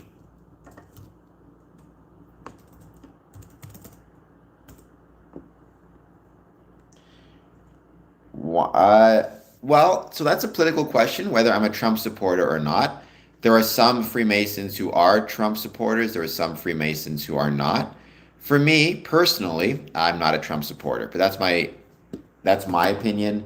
Obviously, Freemasons have many different views on that. Freemasonry welcomes men and women, but men who have all different political beliefs, including whether they support Trump or not. But I'm not a fan. And thank you, Chilihead. That's incredibly kind of you. I very much appreciate that.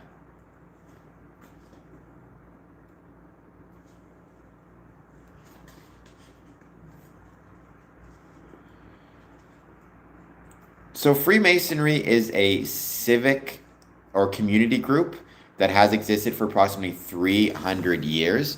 A good way to think about it is like a very formalized social club. What do you do when you get together with your friends on a Friday night? It's just taking that basic idea, but making it much more formalized, much more structured, so that it includes formalized meetings, administrative work.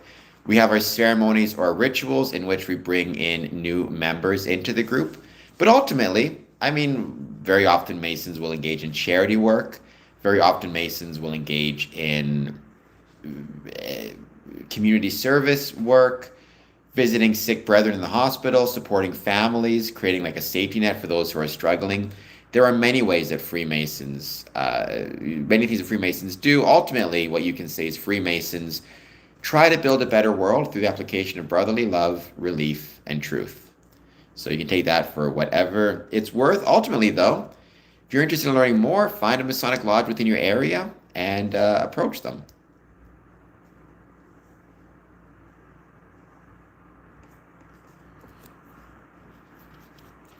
But it is at its core a civic group.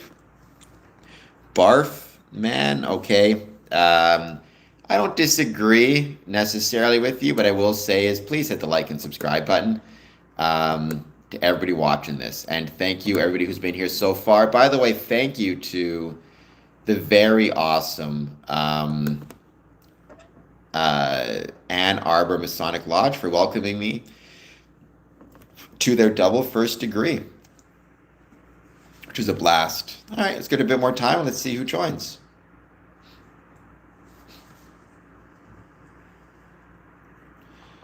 Yeah, it depends on the lodge. I mean, Freemasonry is not a charity, it's a social group, but many social groups will engage in charitable activities, and Freemasonry is no different. I've known Freemasons who actually, I was visiting a Masonic lodge in Glenview, Illinois, one of my favorite places to visit in the whole world. And it was really incredible because, it was really incredible and really awesome because when I was visiting them, they were collecting canned food, food and other items for a local food bank. The Northfield, actually, let me just make sure I get the name of it correctly. Name of it correct. The Northfield Township Food Pantry in north of Chicago. They dropped off, I don't know how much precisely, but boxes and boxes and boxes of food.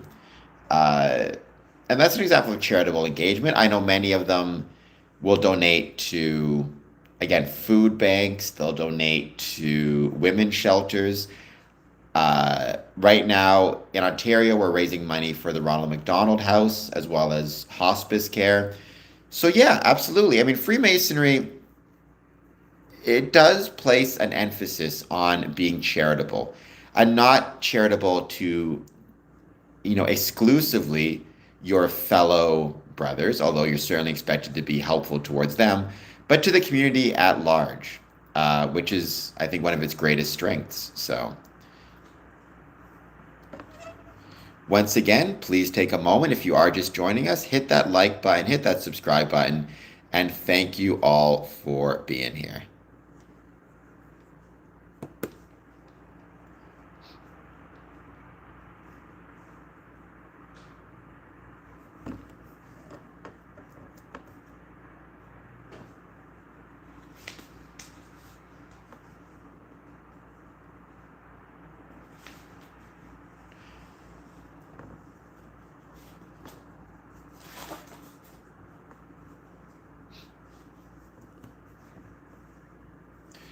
Freemasons do not have a Grand Wizard. You're thinking of a different group. Freemasons have Grand Masters, and there is no a Grand Master. I have to run to the washroom. I promise you, I'll be back in 2 seconds, so don't go too far. This is my co-host, but wandering. When I get back, I will answer your question. This is my co-host. Be nice to him. If you guys are jerks, he'll report you. I have to go like crazy. All right, I'll be back in a moment. Boy, do I have to go to the washroom. But then, wandering turd, I promise you I'll answer your question.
I promise I'm not going too far. I just gotta grab some water. All this talking is very thirsty business. I'll be back in one sec. Okay. So, back to this. Freemasonry is decentralized. What that means is there is no single governing body or single grand anything, right? In Ontario, we have a Grand Master. That Grand Master is responsible for Freemasonry within Ontario. He, along with the Grand Lodge, sets the rules and the precedent for Freemasonry in Ontario. He has no authority in, let's say, Manitoba or Texas or anywhere else, right? Diva Fever, please hit like and subscribe. Um, and the Grand Master in Manitoba has no authority over the Grand Master in Ontario or in France or England, etc., etc. There is no single governing body within Freemasonry, and that includes there's no single quote unquote Grand Master. Grand Wizard is not a term used in Freemasonry. I hope that made sense. Let me know if it did or if it didn't, but I hope that made sense to you.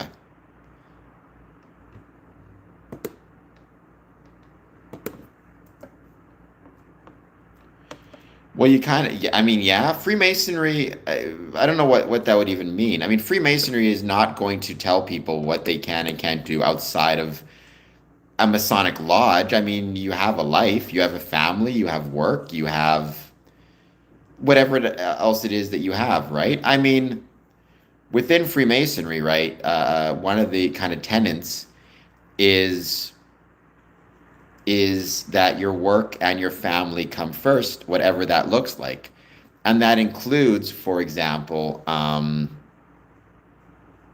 a job. I mean, you're expected as if, I don't know, because Freemasonry is not paying for your bills. I mean, if you run into financial struggles, then Freemasonry may assist you in paying for your rent or your mortgage while you get back on your feet. But Freemasonry is you're expected to, they're not going to pay for you for your housing or your food or whatever it is. You have to pay for that yourself. So you kind of would need to have a job or a pension or whatever it is. Or I don't know how you could be a Freemason and not have a job. I mean, I don't know how you could be part of any group and not be allowed to have a job, unless it was, even if it was a cult. I mean, how would they pay for things, right? So yes, to be a Freemason, again, there may be some Freemasons who are independently wealthy, which I suppose is possible, or are on a pension or are retired or whatever it might be. Well, I mean, fair enough. I'm no fan of Trump myself. I think he's kind of a jerk, but if you think I'm as bad as him, then that's okay too. You are free to think whatever you want to think about me. One of the things about being on stream that I've learned over the years is if you are concerned with what people think of you, you're not going to last very long on a live stream. That's for sure. Because you got to have a pretty thick skin. You got to be used to people being a little bit foolish. So be it. But I would say I'm quite different than Trump, but who knows? Everybody gets to make up their own opinion.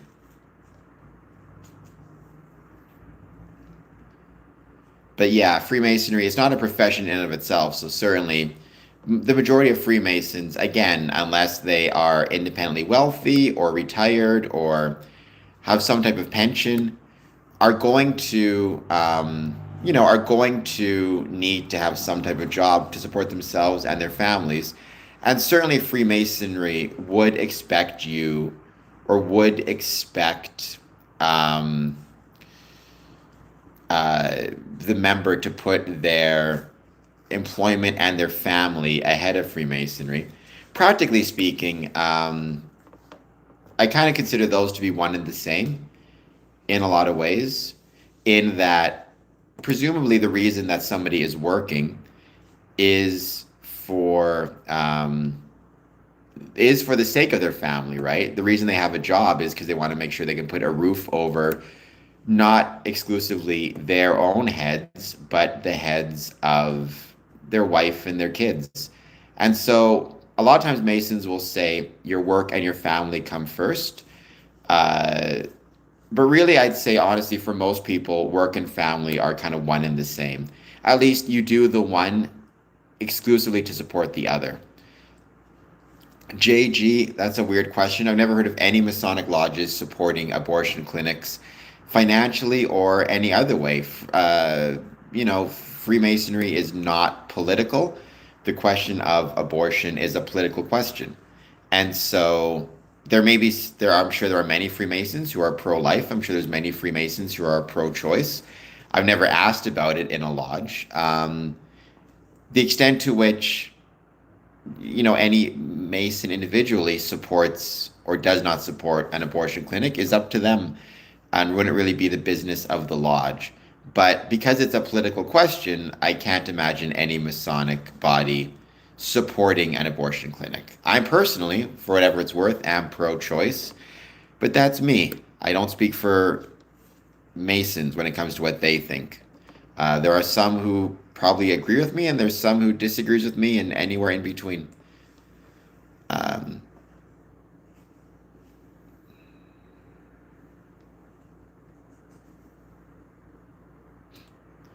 we're going to keep hanging out, wait to see who joins. Please take a moment, hit that like button, hit that subscribe button. Thank everybody for being here, and I hope everybody's having an excellent day. Don't forget, keep on commenting on my videos. Consider doing a super chat and everything in between. Where all of that stuff helps out big time. I am from Canada, born and raised in Winnipeg, Manitoba, great city, and then moved to Windsor. I've always said Canada is the greatest country in the world, in part because we have the greatest neighbors in the world. Because I have no legs, the wandering turd, so jumping jacks are probably not an option for me. Although it's also the challenge itself, right? It's called the push-up challenge, Push for Better. It's not just me doing them. It's 2,000 push-ups over 23 days to support or to show respect to the 2,000 some individuals who take their own lives every day around the world. And so as a result of that, they pick 2,000 push-ups. Every day there's a different number based on a different statistic.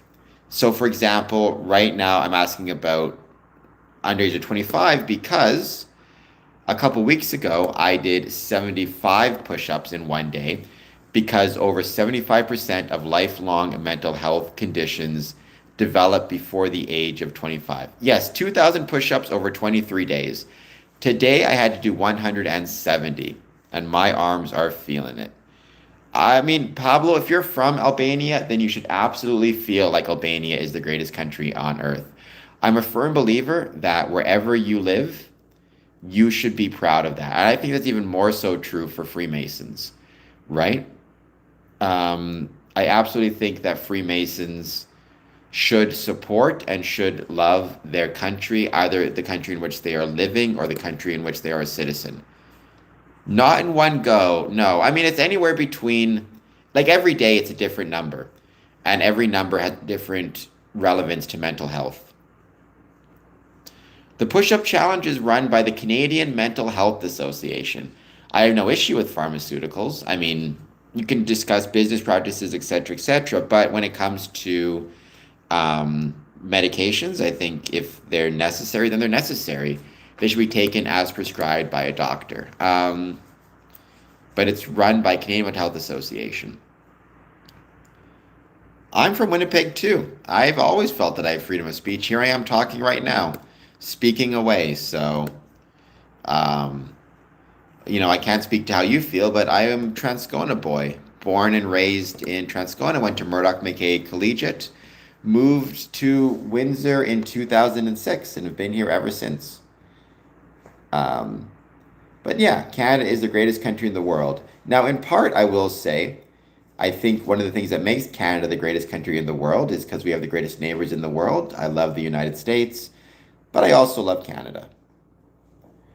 I mean, JG, more power to you. Again, so long as you're taking medications as prescribed by your doctor, um, then I think perfectly, then nothing wrong with that, right? Some people I think can get ashamed for some reason to be on medications. I'm not sure why.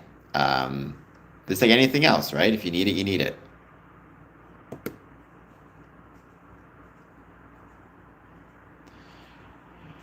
I mean, relative compared to what? I've met some Canadian military veterans as well as some current active duty soldiers.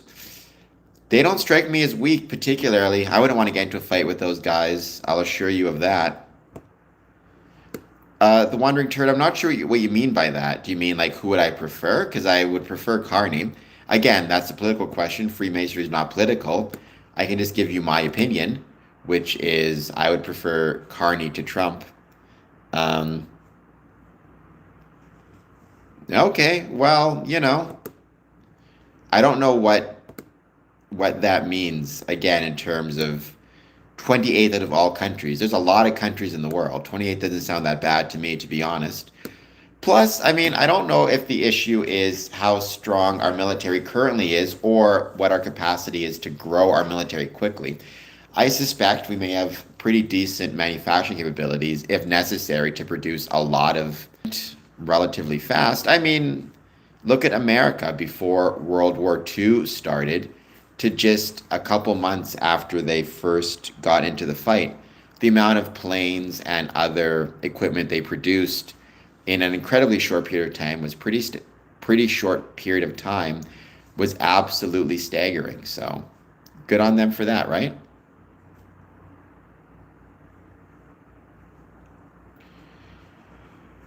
Maybe, but I would say I'm not necessarily sure that, for example, if America were to ever find itself in trouble, it would not need some help as well, right? You can kind of view this in a Masonic sense, which is it's about mutual dependency. For better or worse, we're all kind of dependent on one another. As much as we like to think we're not, I'm not sure if any country, including America, can be the island it pretends it wants to be. I've been to America, oh my God, hundreds of times, probably, maybe thousands. Like, I don't even know how many times. Very often Detroit, because I live right next to Detroit. Very regularly Chicago, Glenview. I've been to Texas, Kentucky, New York, Los Angeles, San Francisco, um, Philadelphia, Fort Lauderdale, Orlando. Um, I'm missing a bunch that I can't think of right now, but those and more. So, Missouri, um, Ohio, Nevada, Arizona. I think that's it. Not quite so sure they could, Jim Rat. Not quite so sure they could. Oh, without a question, Illinois. Specifically, Glenview. I've written about that on medium.com, where it's kind of like a written YouTube. I adore Illinois, specifically Chicago, specifically Glenview, which is a village north of Illinois. I think it's a really, really incredible place. If you want to learn why, follow me on medium.com. Square Incomes Promotions, medium.com. Maybe. I've not really thought about it, the wandering turd. Feels weird calling you that. I don't see why not. I mean, in terms of internationally, I've traveled to the Philippines, Dubai, um, Rio de Janeiro, Brazil, and Mexico. Never been to Albuquerque, but I'd like to go because of Pluribus. So, Corvin, please hit like and subscribe. I agree with you and disagree with you. I think Bowling Alone is a really great exploration of this. Without question, the decline in civic society, and that is Freemasons, that is sporting clubs, that is the moose, that is the elk, and that is anything in between, have resulted in a more divisive society. Because what civic institutions did is it created a common identity through which a variety of personal identities could exist or coexist. So you could have a Muslim, a Christian, somebody who's Jewish, as well as immigrants from all around the world coming into a community, joining these civic institutions and finding common purpose and common community. When you don't have any of these groups or civic institutions, the consequence of that is you lose the ability to bridge divides and bridge gaps. I mean, they talk about this in the Anderson Constitutions beautifully. Men who would be at a perpetual distance are brought together despite their differences in religion and differences in culture, right? We don't have that anymore, unfortunately, because we're losing our civic institutions. So there you go. Jim Rat, hubris, you're flying a bit close to the sun. I would ask, oh my gosh, I can't think of his name now. You're flying too close to the sun. Didn't work so well for a Greek fella, and once I remember his name, I will let you guys know. Who flew too close to the sun? I can't think of the person who did it now. It's going to drive me crazy. Icarus. Icarus, a little bit of hubris is not healthy. By the way, for many years, ancient Rome felt the same way. For many years, many countries and empires have felt the same, only to then eventually decline or not be able to defend themselves. Icarus, thank you, D. Please hit like and subscribe. Well, COVID D4 did not start the erosion of our civic affiliations, but it definitely accelerated the erosion of them. I mean, Bowling Alone was written by David Putman in the early 90s, right? COVID was about 30 years later. However, I think that it was a kind of a double whammy in that the fact that our civic institutions had already eroded resulted in, I think, COVID hitting us even harder than it would have if we had stronger civic institutions, because people already felt isolated, were then thrown into greater isolation, and they did not have anybody around who could, for example, talk to them, chat with them, not even in person, but just on the phone. They had no one to call or check in on them. And by the same token, it then accelerated the erosion that was already being seen. And I don't know if we've ever fully recovered from that yet, especially for younger people who are reporting greater levels of isolation and, feelings of social anxiety than maybe at any time in history. I was born in the 80s. How old do I look? The wandering turd. I was born in the 80s. I was born in 83. But Robert Putman wrote his book in the 90s. And then 30 years later, we had COVID.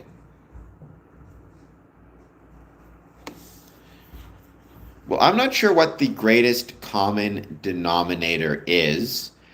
I suppose, for whatever it's worth, in my experience, the greatest common denominator would be, in Freemasonry, to be good men and honorable, or true and honorable. At least that's according to the Anderson Constitutions, which I've always really loved. No, if I joined an organization and they had that as a requirement, I would not join it. Whether I am or not is irrelevant. It's a weird thing. What social group, the wandering turd? Be honest. Like, think things through a little bit. Use your head. What social or civic group would require that before they let you join? I mean, think about things logically. Do you really think that you would have a civic group or a social group that would require one to be circumcised or not? You're being silly.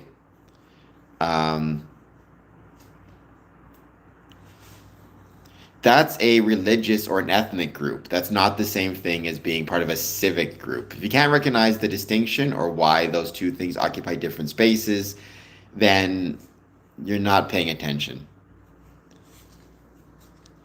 I mean, hope absolutely can be a common denominator. Hello, Sahil. I think hope can absolutely be a common denominator when it comes to certainly like what it is to be a Freemason. But it gets tough. I mean, at the most basic level, again, I go back to the Anderson Constitution and the idea of being good men and honorable and true. I think beyond that, it starts to get a little bit more complicated. Because even the question of hope, hope in what?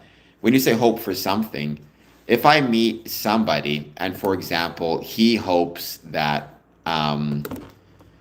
he hopes that every um, every butterfly dies, then that's maybe not a hope that I would want to be a part of, right? Like, I think one of the issues we get is sometimes it can be very challenging to figure out what our actual common denominators are. And that's a beautiful thing about Freemasonry is no two Freemasons are exactly the same. They have different opinions on a variety of topics, whether it be political, religious, or anything in between. The goal of Freemasonry is to bring these men who would be different or would perhaps be strangers in any other sense because they believe different things politically, they believe different things religiously, to bring them together. But at a most general sense, I suppose it's fair. You could argue that we all within Freemasonry share in the same hope, the hope for a better world, the hope for our families, the hope for ourselves, the hope that, we can lead a good life ourselves and help others also lead a good life. That's one of those things where um, it's kind of the best you can do. All right, Brandon, same question. Why would you ask that question other than you're not the smartest person out there? All right. Hello, Gareth. Welcome back. It's been a while. How's it going? Thank you for being here. I hope that your day is going well.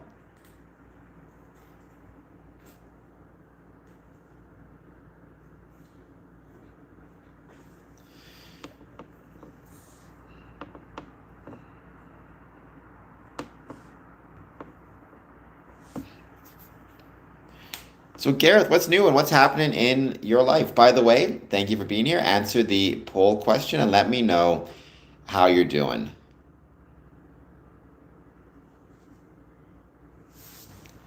And consider doing a super chat. Just 99 cents would help out big time and would be much obliged. We're going to give it a bit more time. We're going to wait to see who else joins.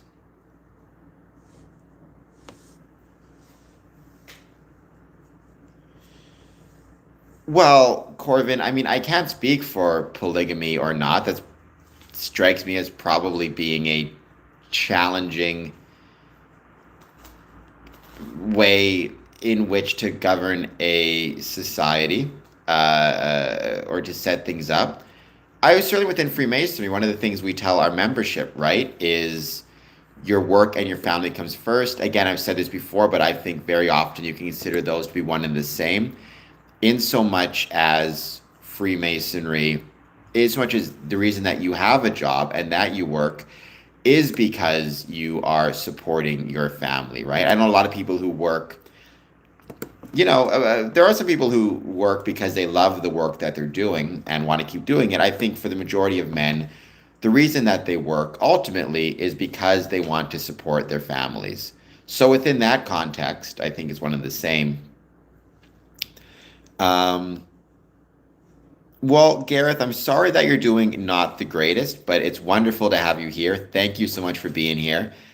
And I hope this is a good distraction for you. We're actually talking about mental health issues. So if you're struggling with mental health concerns, and I don't mean like a diagnosed thing, but just you're suffering from stress or issues or challenges right now in your life, then I'm glad that you're here. I've been doing push-ups to support mental health. So, and on or with the Canadian Mental Health Association.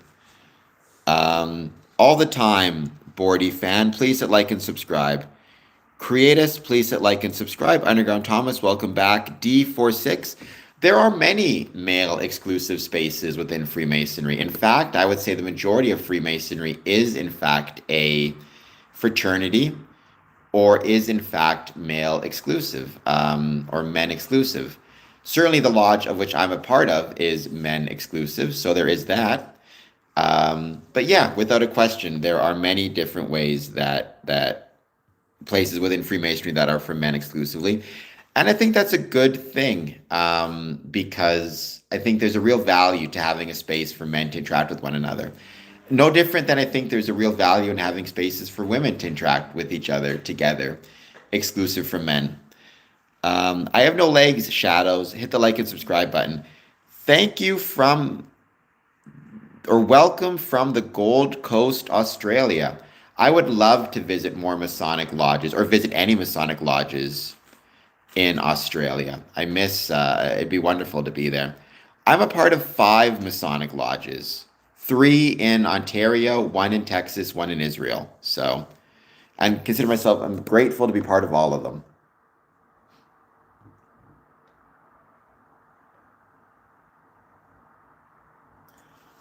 This is Scottish Rite Temple. Hello, Alamo City Cello. Thank you for being here. I hope you're doing well. Please hit like and subscribe. I've been to Texas many times, but sadly, never San Antonio. So I'd love to get there soon. Oh, we got somebody hanging out right now in X Space. While I'm doing this, I'm also rocking out in X Space. Welcome. I'm talking right now on YouTube, but maybe people can join on X Spaces as well. No, Shadows, that's a foolish question. Freemasonry does not discriminate against people either. You know, we have gay Masons and straight Freemasons and anything in between. So, well, gay or straight, basically. But Freemasonry does not discriminate against sexual orientation. Freemasonry is not about whether one is gay or straight. That's stupid. And Shadows, it's also a dumb thing you just said there. Freemasons, there are no Freemasons, to my knowledge, who are on the Epstein list. The closest one is Bill Clinton, and he was not a Mason. He was demolay, which is he was part of the Masonic youth group, but he did not become a Freemason.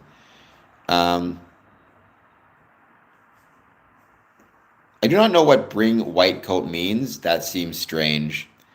I've never heard that expression before. So, Shadows, you do not know what you're talking about. The lodge in Brizzy has its meeting on the 4th. I mean, I would very much love to visit a Masonic lodge in I assume Brisbane is what you're talking about. Shadows, why do you ask that question? What is the purpose of that question, other than making you seem like a dumb person and trying to be a troll?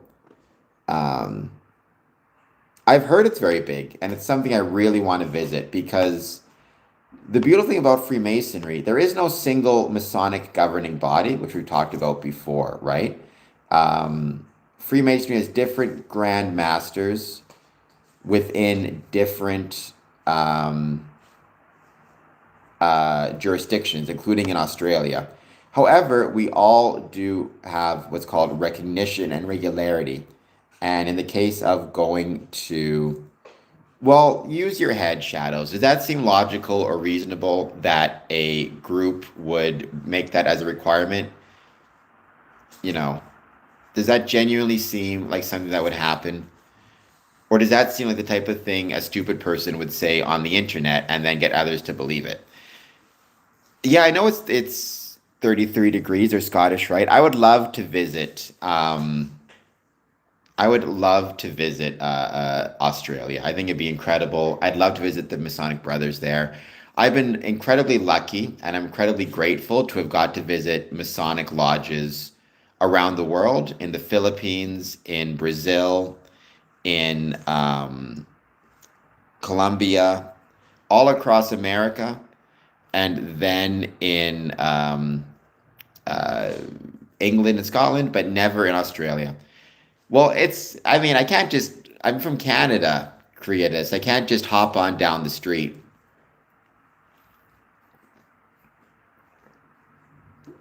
I can't just hop on down the road and get there. It might take me a little bit of time, but I would love to, Creatus. I really would. Again, the beautiful thing about Freemasonry is I can visit Masonic lodges around the world if they're recognized, and that's a really great thing. Oof. Well, TBI is absolutely a challenge. Like I've known people with TBI before.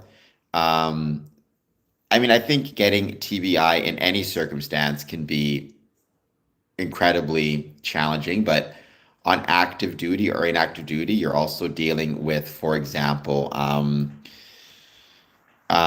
maybe some of the PTSD that comes from that. I mean, what I would say is, first of all, thank you for sharing. That's very kind of you. And also keep in mind, um,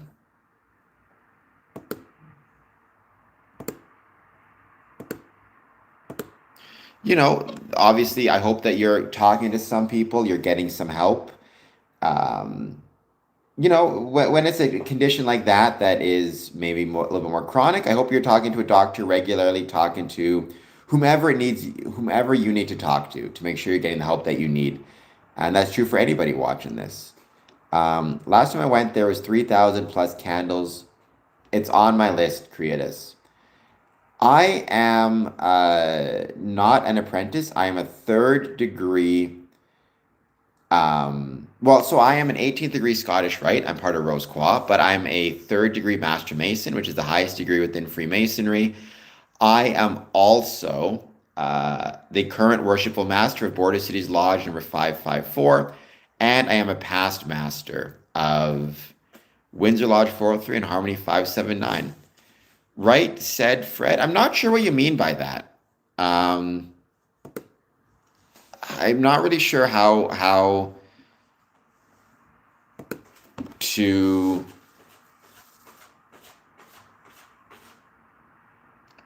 I'm not sure how I'd answer that question. Do Freemasons understand how the world works? I mean,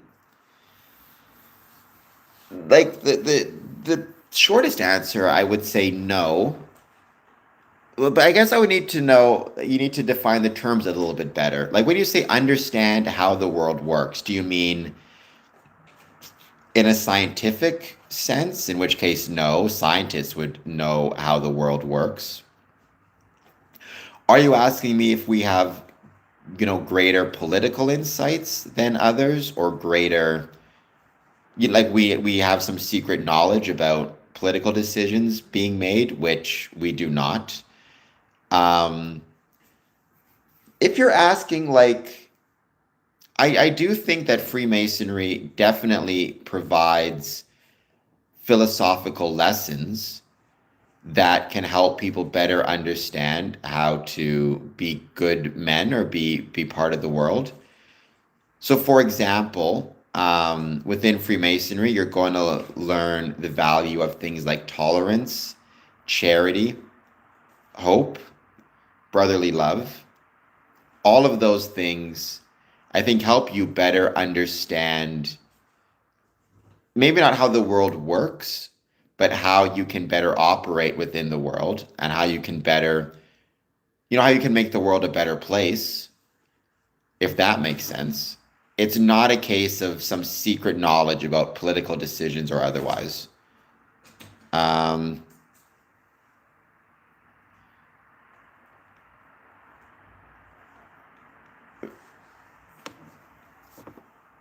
we got a very annoying person in this chat. All right.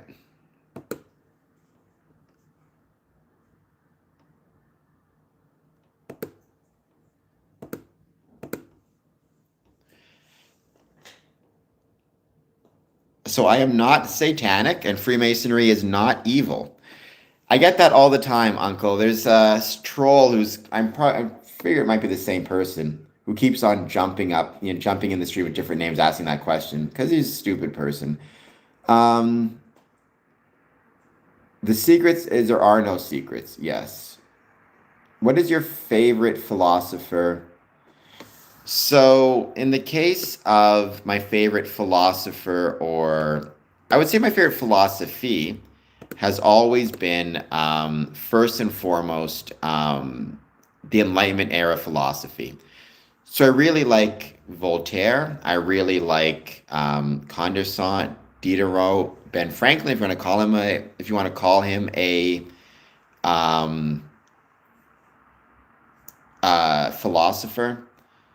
So it's absolutely the case that I guess Enlightenment era philosophy in general is my favorite type of philosophy. I am home.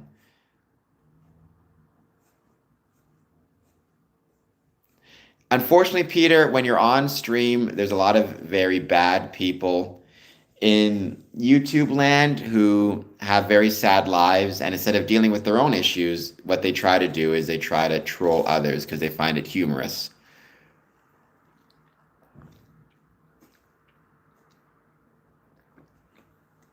And unfortunately, there's not a ton you can do about it. You just kind of got to deal with it.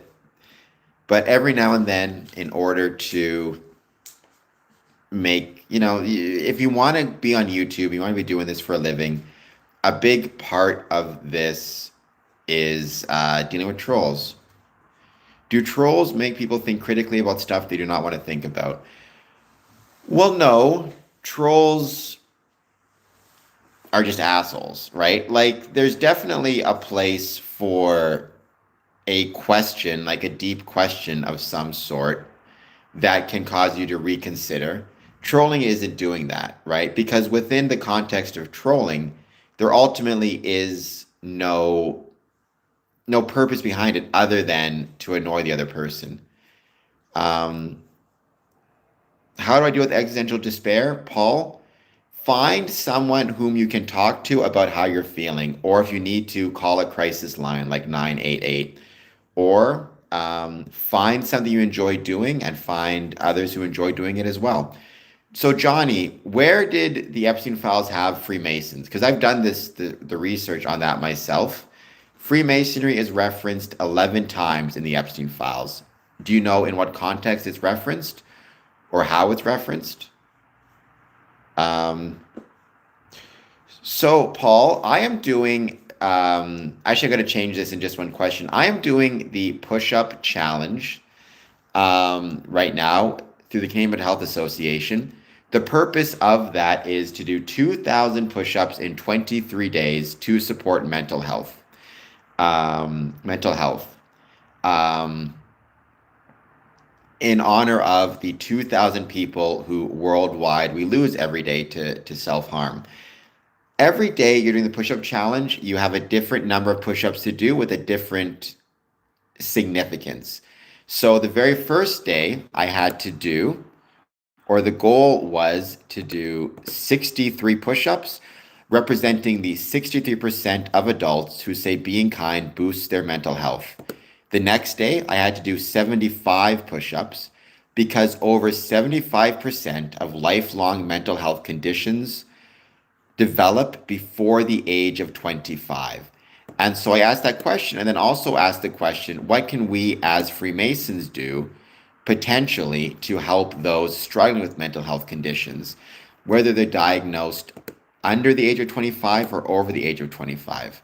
What can we do to help support those people?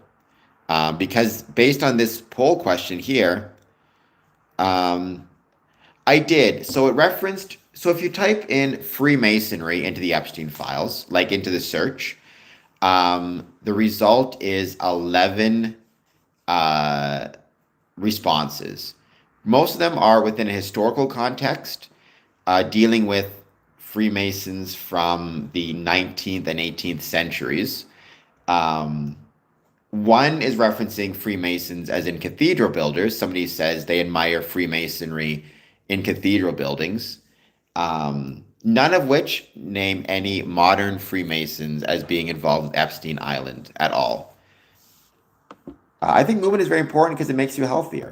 So after I did 75 push ups, the next day I had to do, or the goal was, or the target was 100 push ups to represent the 10 minutes, 10.0, the 10 minutes it takes for mindfulness to have a positive impact on mental well-being.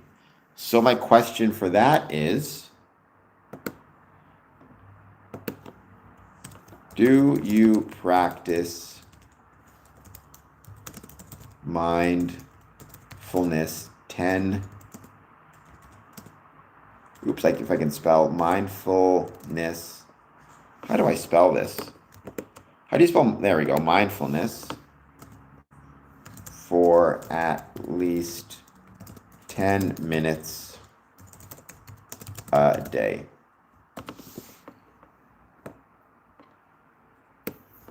I don't know if they're dreadful. I mean, look, certainly if you don't enjoy doing them, then you shouldn't do them. Find something you enjoy. But I do think exercise and physical health is important. Now, I think you have to be incredibly careful, and you have to do so after speaking to a doctor, making sure you're not going to do anything that's going to hurt yourself. But I absolutely think it's possible and worth, exploring exercising, or exercise. I think as we are physically healthier, that will improve our mental health and vice versa. I think both are equally valuable and equally important. Um, Trolling all day, please hit like and subscribe. Freemasonry has been around since, well, it depends on the date you want to use, probably 300 years or so. It started, the first Grand Lodge was formed June 24th, 1717. Now, there was earlier examples of Freemasonry going back to 1634 with the formation, with the first speculative Freemasons being formed. Mike Holmes, it is neither secret nor occult. So there's that. Probably something Masonic, Nicholas Ramita. Probably something Masonic. On March 28th, on June. Well, I can type whatever I want. The fact that you're using my picture, though, pisses me off. Not that you care. You do that on purpose. I mean, Freemasons, there are elements of Freemasonry that are private, which is perfectly fine. The purpose of that is to create bonds of brotherhood through shared experiences.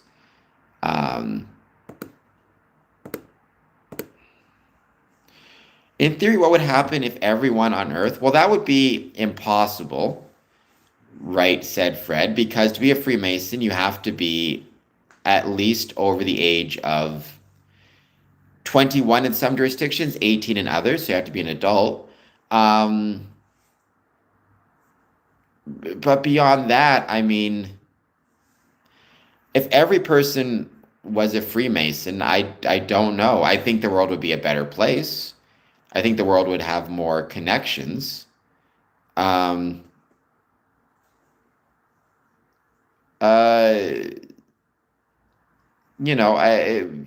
think in general, the greater amount of involvement we have or engagement with civic institutions, be they Masonic or anything else, would be better within the world. So I guess that'd be my answer to that. Come to the Mandarin? Maybe. I'll see. Can't make any promises. If you want to come to the Masonic Lodge on the 28th, we're having a special event from 9 to 11. There'll probably be some donuts and stuff. Whether I'm gay or not does not make a difference to whether or not I am a Freemason. We have gay and straight Freemasons. So it does not make a difference. All right. I'd love to visit an Indigenous lodge. That's very similar, it sounds like, to the Oklahoma Indian Masonic degree team out of Oklahoma. I do not know. So, sorry, user, you say, are they trying to expand? Are they trying to expand? Do you mean Freemasonry?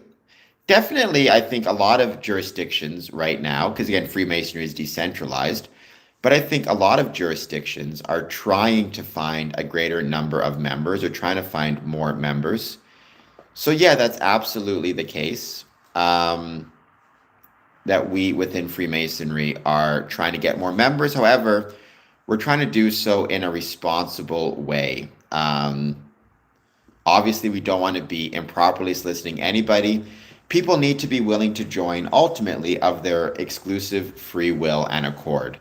So we need to find a balance, right? And ultimately, I think what Freemasonry needs to expand more than anything else is not actually membership, but rather we need to expand relevance within our communities. We need to be more relevant to the members of our communities. So, again, the poll question right now is asking about mindfulness because the third day of push ups, I had to do, or the target was 100 push ups to represent the 10 minutes a day it takes for mindfulness to have a positive impact on mental well being. I mean, I guess you can read whatever you want to, Corvin. How does one become a Freemason? To be one, ask one. You need to find a Masonic lodge in your area, approach them, and express your interest in joining, and then you go from there. That's the first step. From there, you go through the application process as instructed through the Masonic lodge which you approached. Um,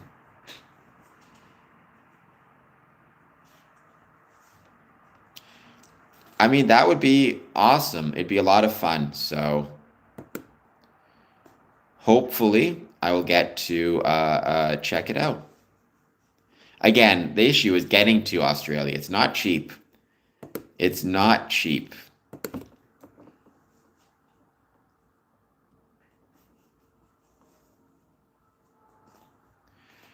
I will look into it for sure. Toowoomba, Queensland. Maybe, who knows, I can do a podcast episode about them, right? I love to do podcast episodes. Yes, I do live streaming and I love to do live streaming, but I also love to have actual, like, um, long form interviews with brethren. So, by the way, if you want to support this channel, Creatus, you can do a super chat, just 99 cents, or you can find my other videos, leave some comments on them, leave some likes, leave some, some shares. All that stuff helps out big time. So please consider doing so. Follow me on social media, all that good jazz as well. Thank you, Peter. We've done many Masonic funerals. I don't discuss specifics of rituals. Rather, all I ever say is there's nothing in a Masonic ritual that is illegal, immoral, unsafe, or against one's civic, religious, familial, or other responsibilities.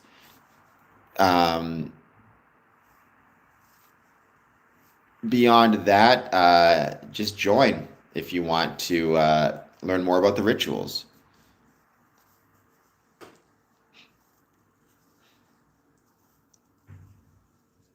If that works for you, Corvin, then that's awesome. I think a lot of people can find prayer or invocation or religious ceremony to have a positive impact on mindfulness and mental health in general or mental well-being. And I would say in those situations, right, more power to you. I think religion has a lot of, or can provide a lot of societal and individual benefits. It can also have potentially some downsides. You have to be careful about both. But I think within within, in your case, absolutely, it sounds like your, I guess, religious mantras provide you a sense of, um, you know, um, mental well-being through mindfulness, which is awesome.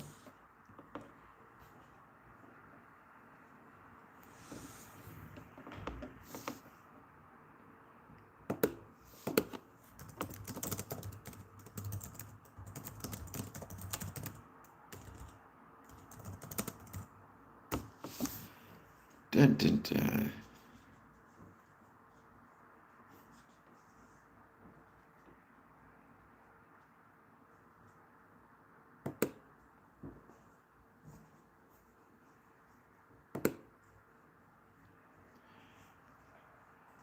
Again, user, so long as you are, um, so long as you are relying on or, in conjunction with the doctor and prescriptions and all that jazz, then I would say more power to you, right? It's important that you talk to your doctor about medications or whether you talk to, whenever it's any type of substance.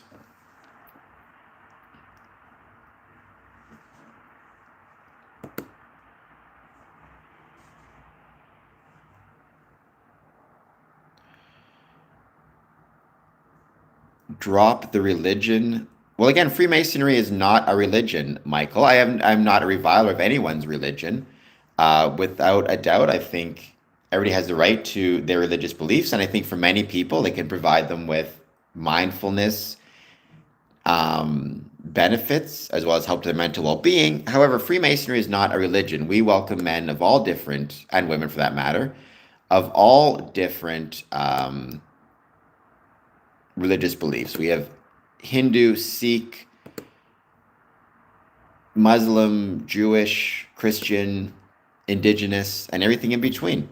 I absolutely think fresh air and exercise can be incredibly helpful. And those can be examples of mindfulness as well.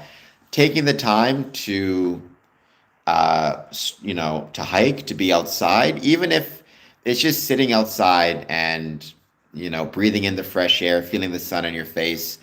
I think those can be incredibly helpful. Um, and incredibly beneficial to one's mental health. Hello from Canada. We got somebody from England. Welcome from England. I'm from Canada. Thank you for being here. I hope you're doing well. I hope you'll hit the like and subscribe button. Let me know if you practice mindfulness and if you have any thoughts on Freemasonry. I agree with that 100%. Sitting indoors next to an open window can absolutely help out big time. So more power to you on that one. I think it's what works for you, Pure Joy, right? A big question in all of this is what ultimately works well for you. Okay, what are some of the things that you practice?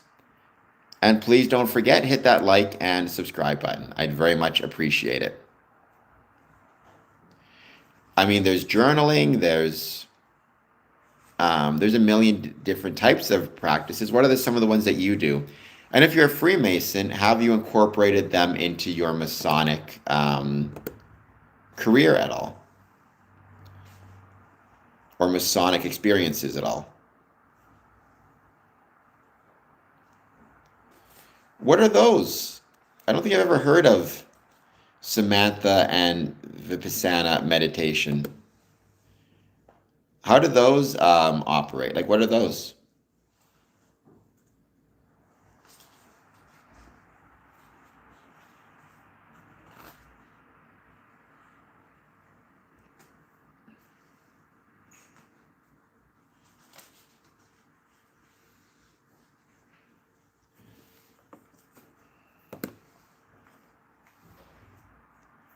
And we're going to give it a bit more time. We're just wait to see who joins.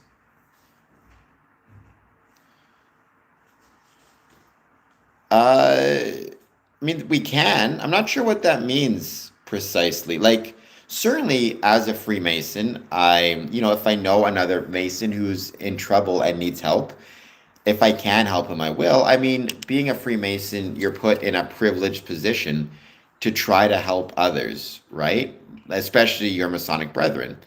In the same way, I'm in a privileged position to try to help my neighbor because I see them more regularly, so I'll know more about what's happening with them and try to help them out.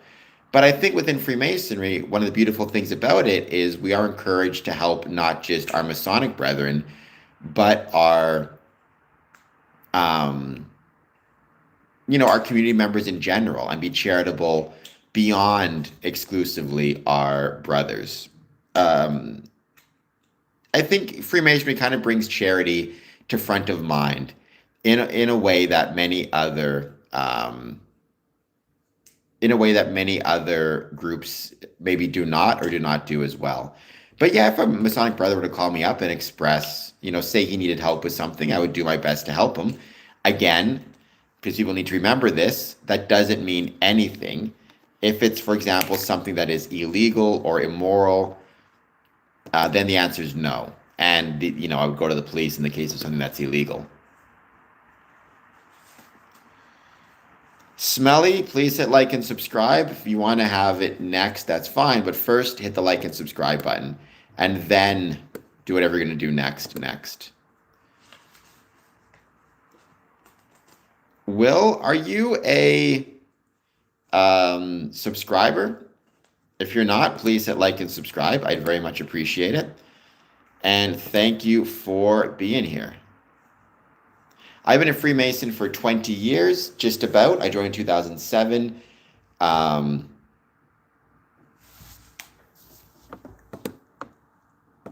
And I started this channel to discuss the ways Freemasonry was and is relevant to the communities in which it is located. I'm not sure what that means, user. I mean, all the police, that strikes me as highly doubtful that all the police could be corrupt. Certainly, you can have corrupt police officers in the same way you can have any professional organization have corrupt members. However, there should always be, within the case of any organization, including police, sufficient oversight that if you're having issues with one particular police officer, you deal with another. Get badge numbers, things like that. It's strange to be asked to join the Masons, Wolf. I mean, that is not something that I've seen happen very often. And it shouldn't be the way it is.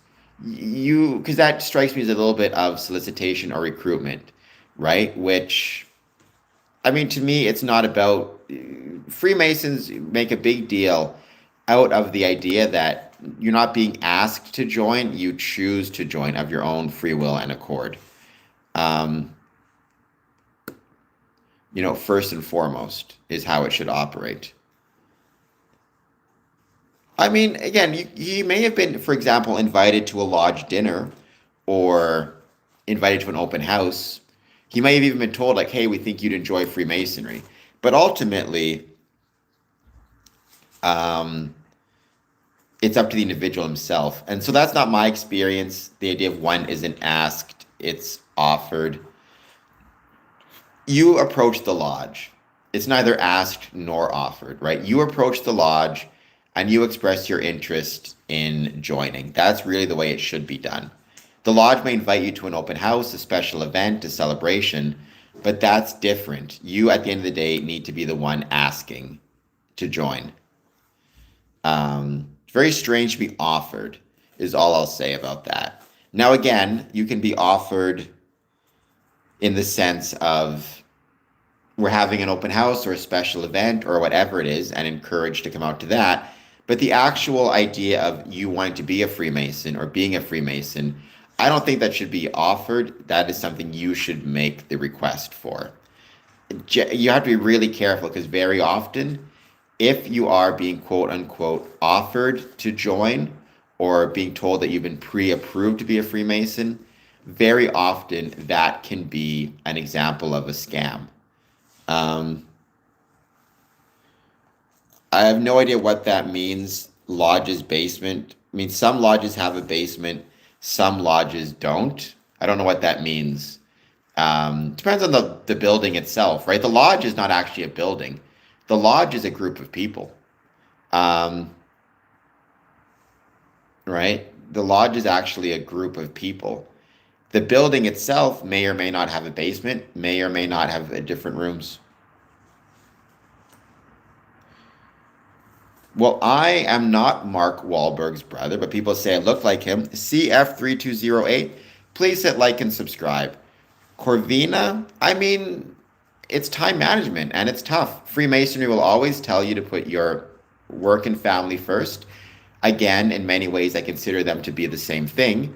However, it's tough. And a lot of Masons really struggle with trying to figure out how to have a job and a family and any other personal commitments they have along with being a Freemason. So Freemasonry is not a gang, Douglas Marx, right? So whether or not having a criminal record, in my experience, is not an automatic disqualification for being a Freemason. It depends on the circumstances, what happened, when it happened. If you, for example, have paid your debt to society, the nature of the offense, you should not allow having a criminal record to automatically disclude you from applying. Now, you may not join.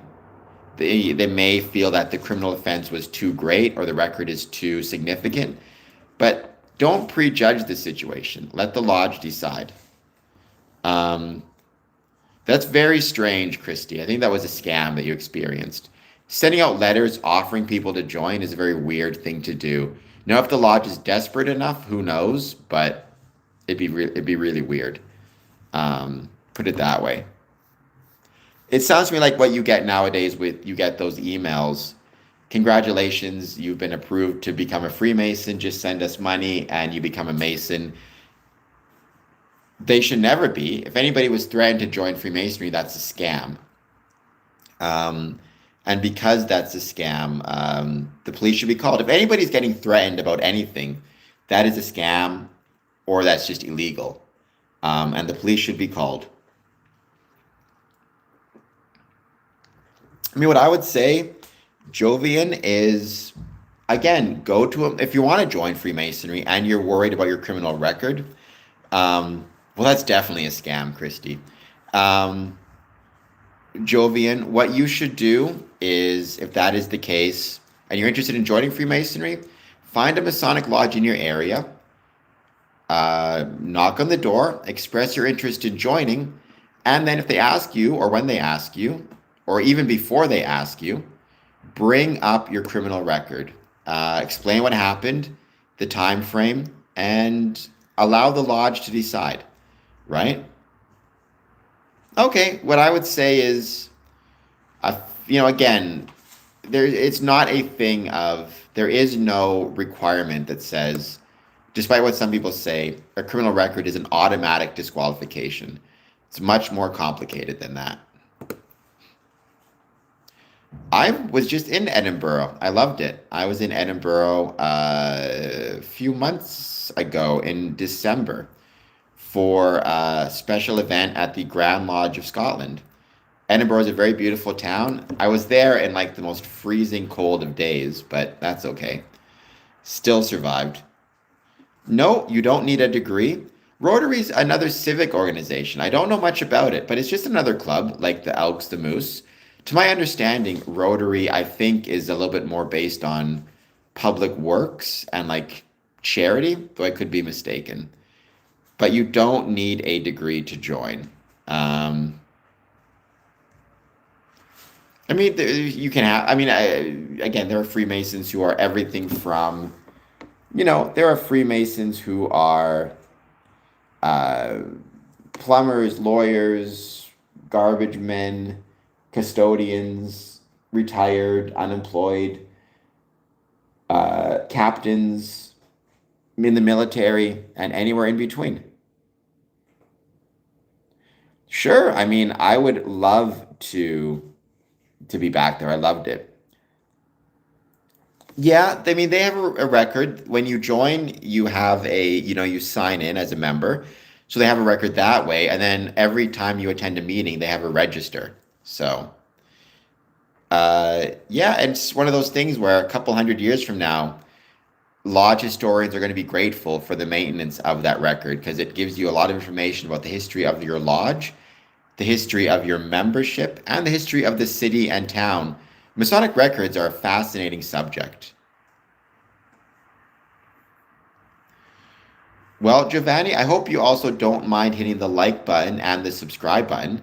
Would be incredibly helpful. And I hope that you're doing well.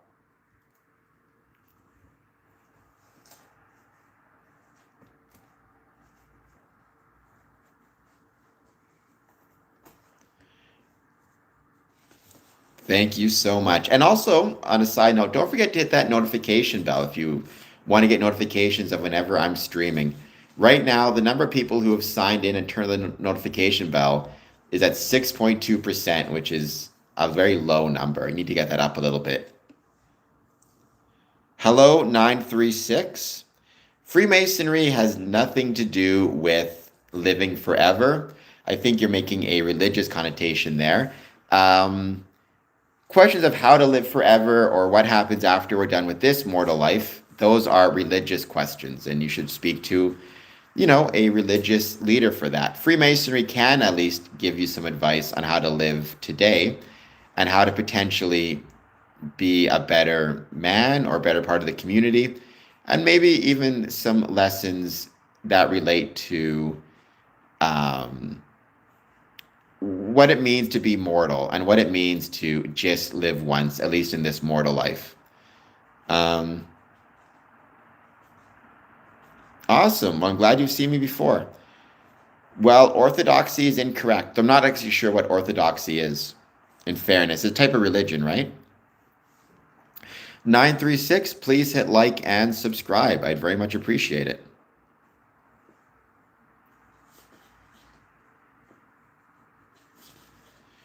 I do not know what the Ender Dragon is, KT, but can you hit the like and subscribe button? I am a third degree Master Mason, which is the highest degree within Freemasonry. I am also a 18th degree Scottish Rite member or Rose Qua member. Oh, well, if you're saying that, then yes, that's one way to look at it. I mean, that is kind of close to my view on on the supreme being, right? I've said it before. In my opinion, the supreme being is best understood as the rational nature of the universe, as described through science and as described through geometry. So E equals mc squared would be an example of kind of the face or the shape of my supreme being. Hello, CD. How's it going? Thank you for being here. Anybody watching this, if you want to help me out, consider doing a super chat. So I never said it was the last degree, Jovian. I said it's the highest degree within Freemasonry. And despite what others may think, it is absolutely the highest degree in Freemasonry. This whole argument of the 33rd being the highest is not true.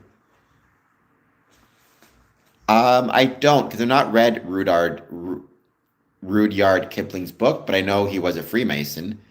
But Freemasonry is not a religion, meta or otherwise. Tinfoil hat wearer, please hit like and subscribe. I would be grateful. Well, I don't think anybody should be forced to believe in anything that, one way or the other. I don't think that's right. But I would encourage people to explore their understanding of religion. And, Freemasonry encourages them to come to their own personal understanding of what religion is and what they believe. There is no Benedict Arnold of Freemasonry. Actually, I suppose honestly, maybe Morgan. I forget his name now. Maybe him, if you want to say that. But I don't think you can betray Freemasonry. It's not that type of organization. So again, 33 and 32 are not the top. The top is the third degree, right? Everything beyond that is a pendant body, which is a lateral chart. It's not vertical. It's horizontal. I do not know who that is. I do not know who this master is that nobody knows, but I suppose it makes sense I wouldn't know him. Because if nobody knows him, I am a buddy. I am somebody. So therefore, if nobody knows him, I guess I would not know him either. Again, it's third. That's the top, right? Everything else is an appendant body. The way I think about it, Giovanni, I hope I pronounced that correctly, the way I think most people should think about it, or the way people should think about it, is when I went to law school, right? After I graduated law school, I I don't have embroidery at my place. I became after I graduated law school, everybody in my class, we were all lawyers. That's the same level. We're all at the highest level we can be, which is lawyers. Now, after that, some went into real estate law, some went into family law, some went into criminal law. and they had to take continuing educational courses or professional educational courses.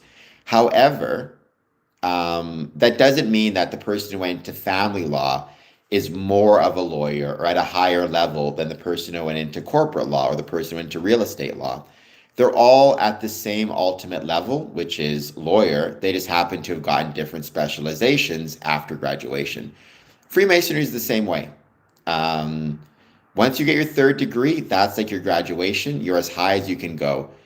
I am as much a Mason as every other Mason next to me. However, some Masons may join York Rite, others may join Scottish Rite, others may join the Shrine, and they all may, within that context, join their own different thing.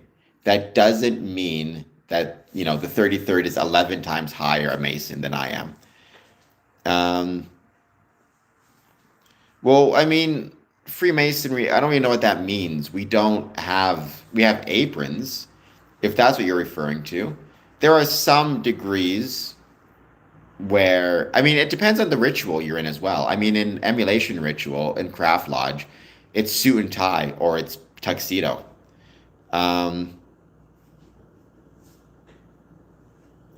Different rites, it just refers to different appendant bodies within Freemasonry. So, Scottish Rite, York Rite, Shrine, it's kind of specializations you can get into within Freemasonry.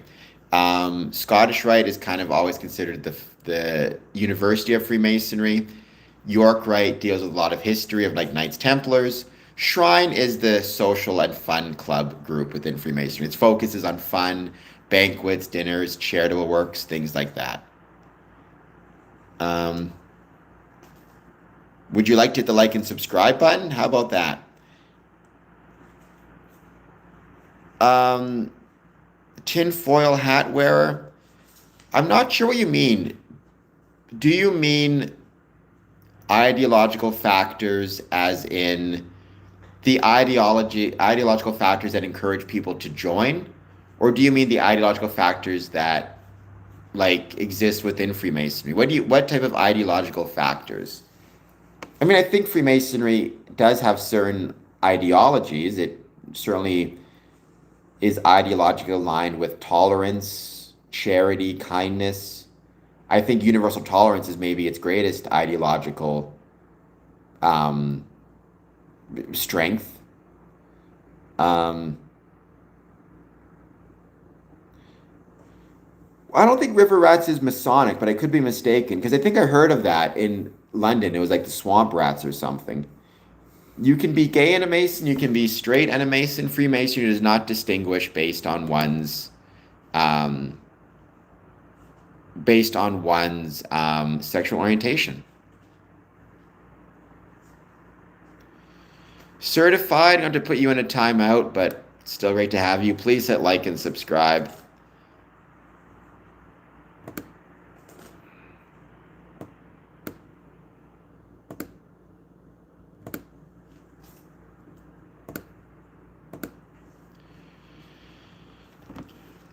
Actually, Creatists, some Masons do have magic wands. There is actually a Masonic Magicians Lodge out of Los Angeles, and Harry Houdini was a Freemason.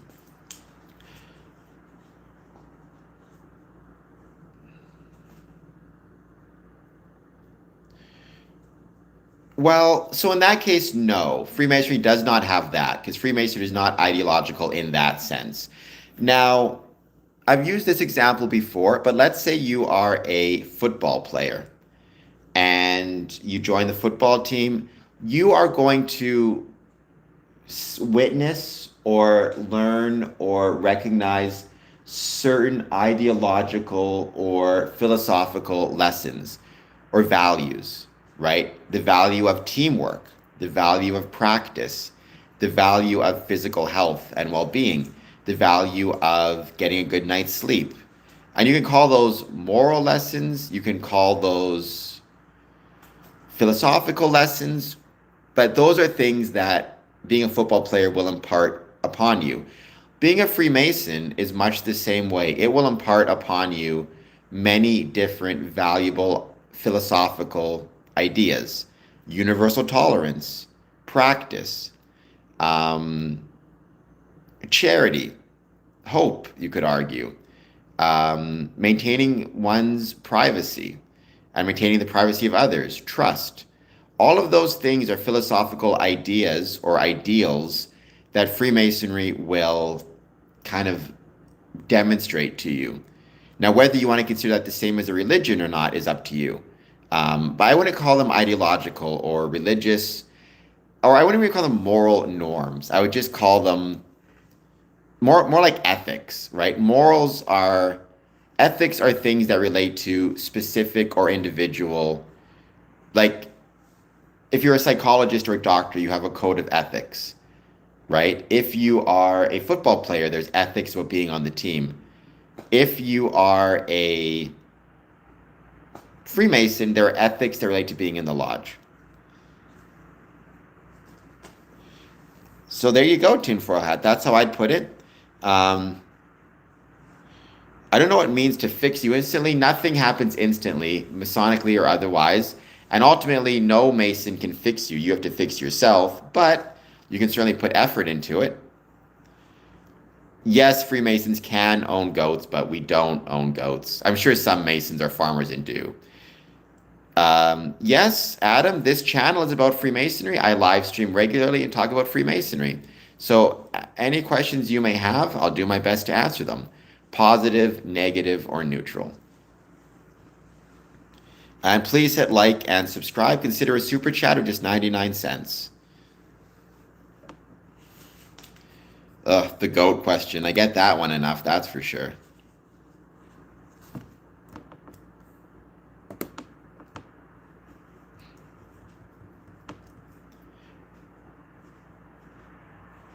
Because Freemasonry doesn't value the external, which means it doesn't care about how much money you have. Freemasonry is about the internal. I mean, if Freemasonry called you and worked for you, all the greatest. I will never be a reviler of one's religion. So if you're a Christian, you can be a Christian and a Freemason. I think you can be a Scientologist and a Freemason. I don't see why not. But the point is, if Freemasonry is bringing you peace and comfort, then I think that's awesome. And I think that's really good. They do not. We do not control the world. However, barbecues contribute to a sense of brotherly love by allowing us to hang out with each other, but we are not trying to control the world. I'm very sorry to disappoint you. I think that's a good way to look at it, Giovanni. I do not. Now, I think that there's clandestine Freemasonry, which is absolutely less desirable, right? Without question. There is P2, for example. There are many groups that will call themselves. So, like, here's the way I'd put it, tinfoil. If I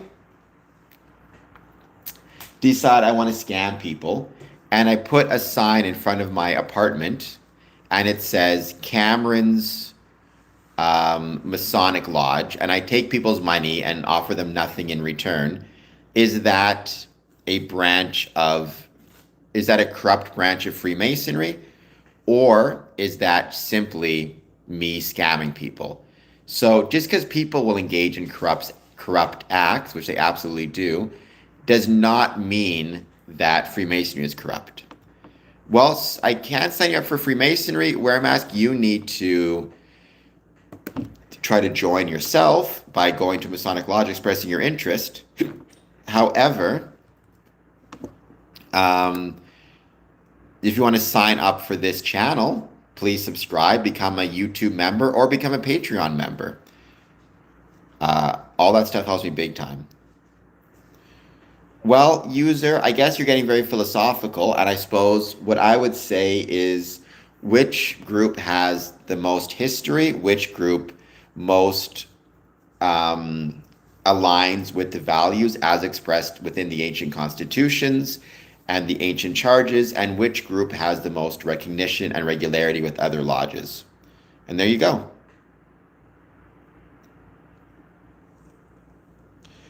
Well, I can't speak for why he says those things, Creatus, but I guess maybe he learned that from people and has an incorrect understanding of Freemasonry, is all I could say. I mean, hopefully, as time goes on, he'll maybe reconsider his views, but That's not something you can force anybody to do. It's not up to us to tell people how to feel or think about Freemasonry. I can just give my understanding of Freemasonry and what it is, and hope that other people are able to, make their own mind up about it, which is as it should be. Thank you, Tinfoil Hat. Um, we're not slandering anybody. At least I hope we're not slandering anybody. I think every Masonic rite, whether it be liberal, like whether it be Scottish Rite or York Rite, and I think every Mason, whatever their political affiliations or religious affiliations, whether they're liberal, conservative, or whether they're Hindu or Christian or Sikh, do not deserve and should not be slandered, but rather, are owed the same respect we would ask for any other brother or any other person. Oh, well, there you go. I appreciate you being here. In that case, I hope that you will go onto a couple of my videos and leave a comment. It's a little thing, but it really does help out big time. So I hope you'll consider doing so.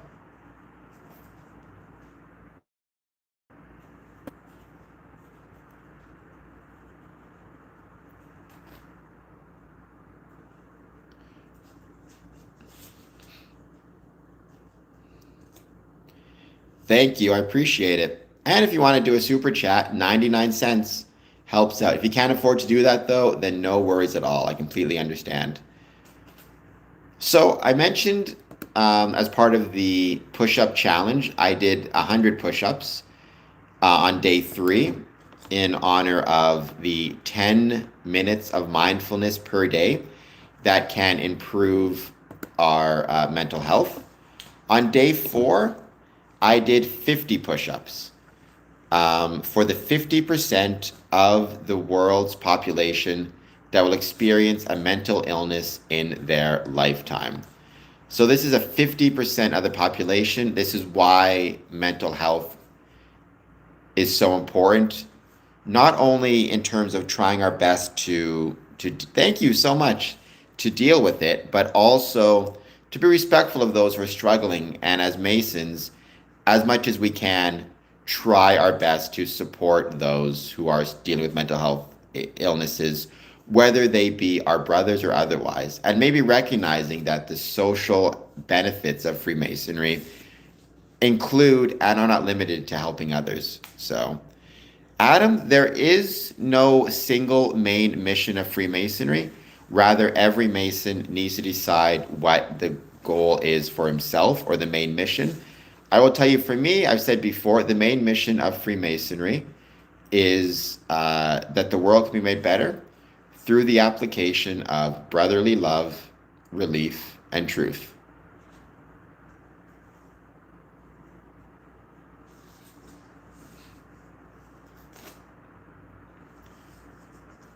Lawsuits, well, let's not have any lawsuits for anybody. How about that?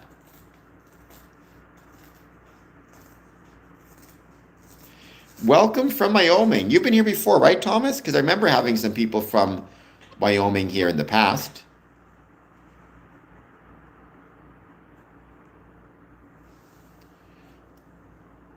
But I hope that you're doing well.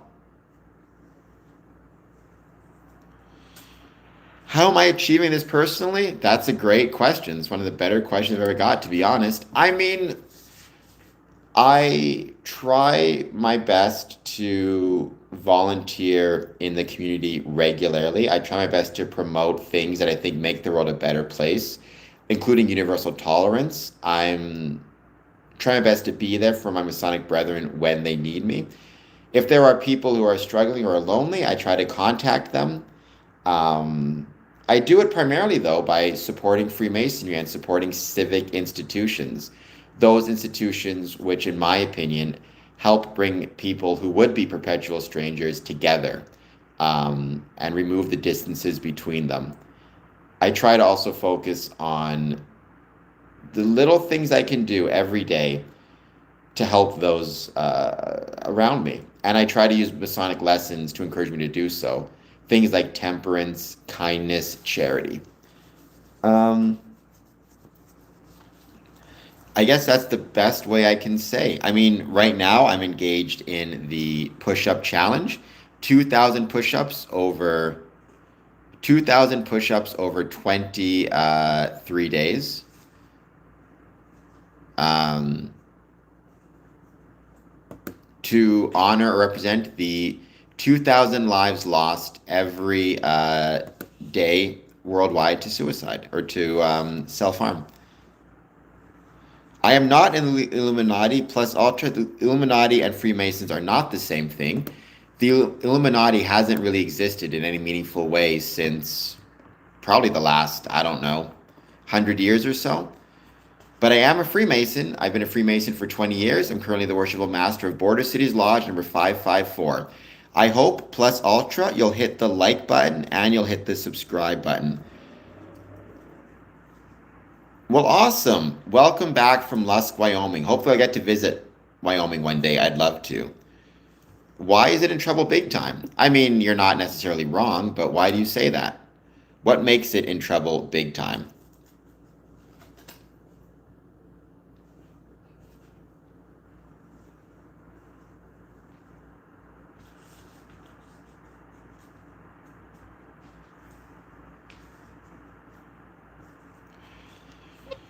Why does that mean it's in trouble?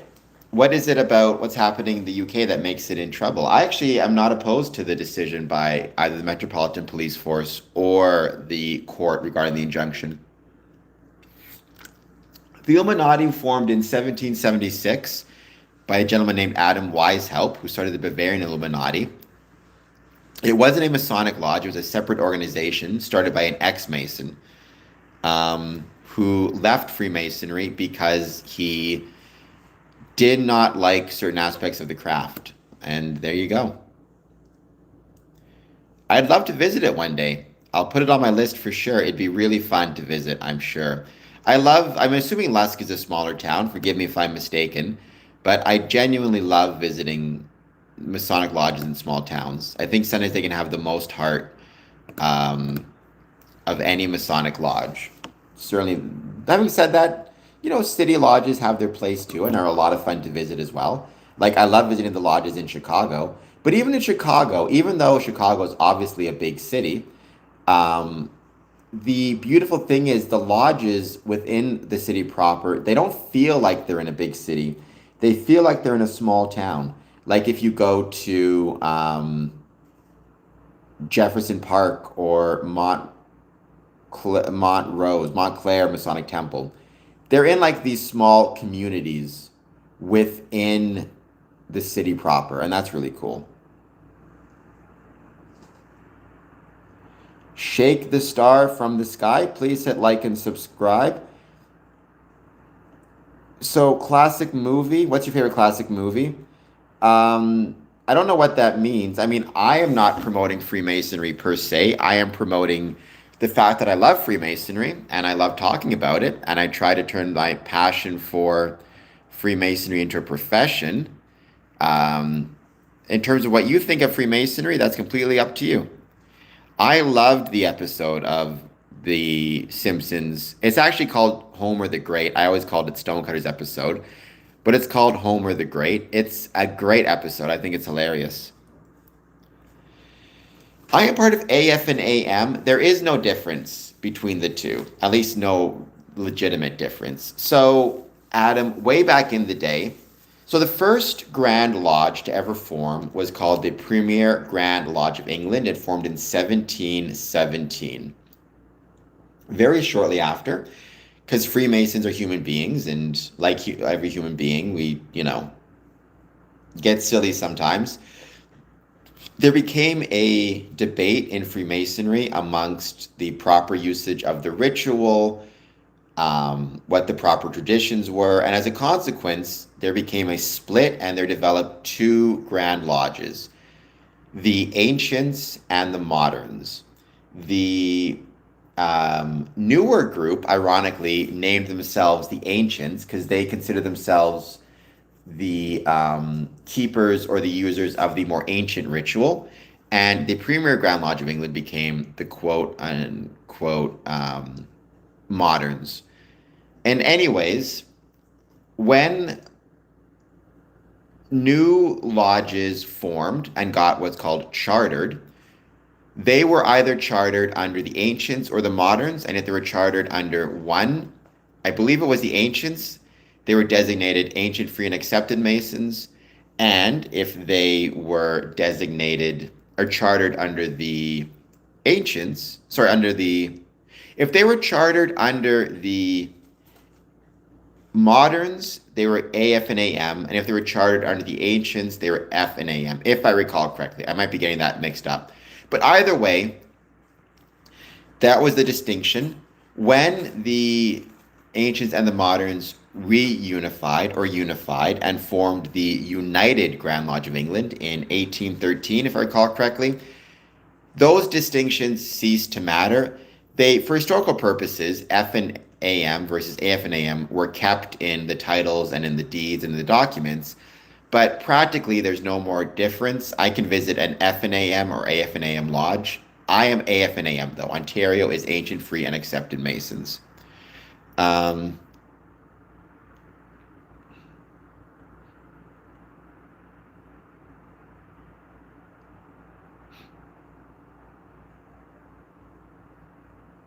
so Masonry is not centralized.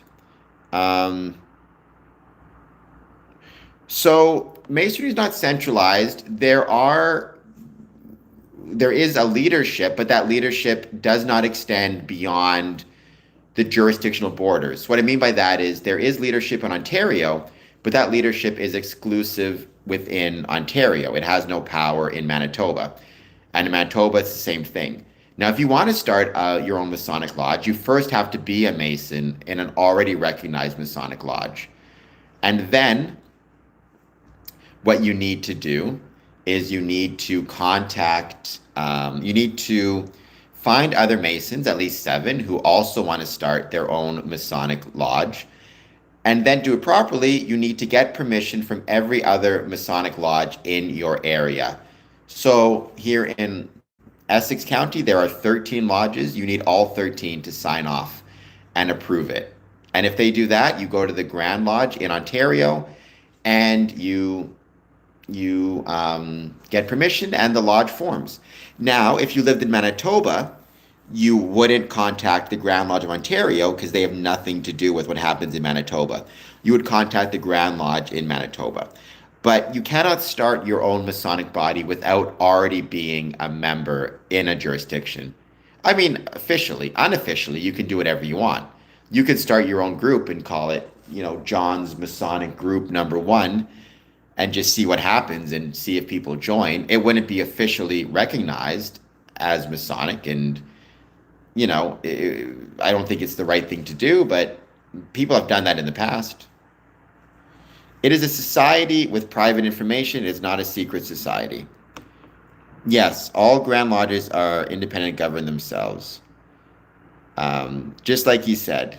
Now, again, that's not to say that there weren't, you can be, for example, many lodges in Africa are still chartered under UGLE, which happens. But again, there is no single Grand Lodge that governs all other Grand Lodges. So, Thomas, that's an interesting point because this is something which I have been incorrect about. To my knowledge, so I don't believe George Washington was 33rd because I don't think, I could be wrong, but I'm pretty sure he wasn't. King George III was actually probably not a Freemason. I had always been under the impression that he was. And I've still read things that says that he was in, for example, the Square magazine, but most of the evidence now seems to indicate that he was not, in fact, a Freemason. I'm getting more evidence on the he wasn't than he was. Thank you, Luciano. I appreciate that. I hope that you will consider doing a super chat, just 99 cents. Would help support the channel greatly. Trump is not the Pope of Freemasons. There is no such thing as the Pope of Freemasons.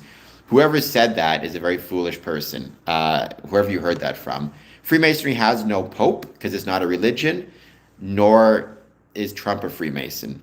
And Mormonism is a religion. It was started by a Freemason, Joseph Smith, but it occupies a completely different space. Mormonism is a religion. Um, yeah, there. I mean, in Europe, it's different. In Europe, it tends to go country by country very often, whereas in America and in Canada, it goes state by state or province by province.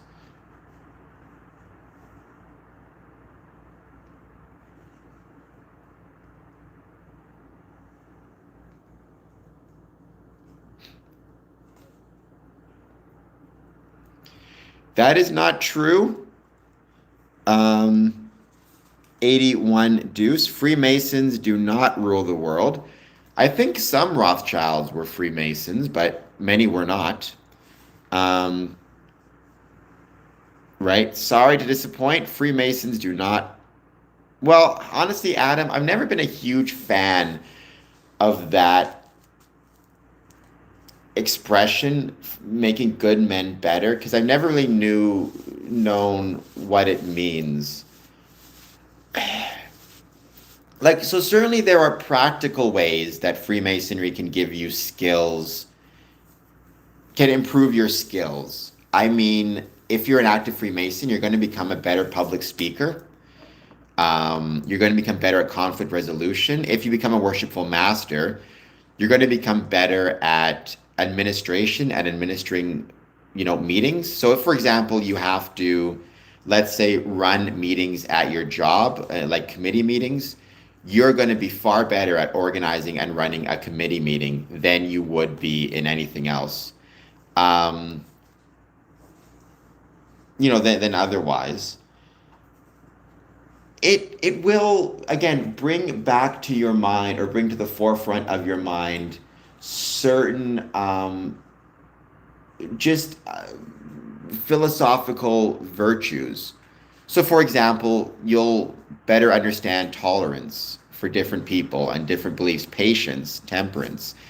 But at the end of the day, Freemasonry doesn't make you better. You make you better. You can use the tools of Freemasonry to help try and turn you into a better person, but the final impetus is on you, right? The man makes the mason doesn't make the man. You have to put the work in. I mean, it's kind of like being a member of a gym. You can have all the gym memberships you want. If you're too lazy to show up to the gym and do the work, it's not going to make you any better. Um, so Freemasonry was not started 3,000 years ago, John Brown. That's a very foolish person. Freemasonry was started about 300 years ago, give or take, 1717. And Freemasonry was not meant to operate in secret against Pharaoh. Now, certainly within our Masonic symbolism and ritual, we incorporate Egyptian mysticism and Egyptian symbolism, but so did many groups. Freemasonry itself, as a speculative organization, started in at earliest 1634. Um,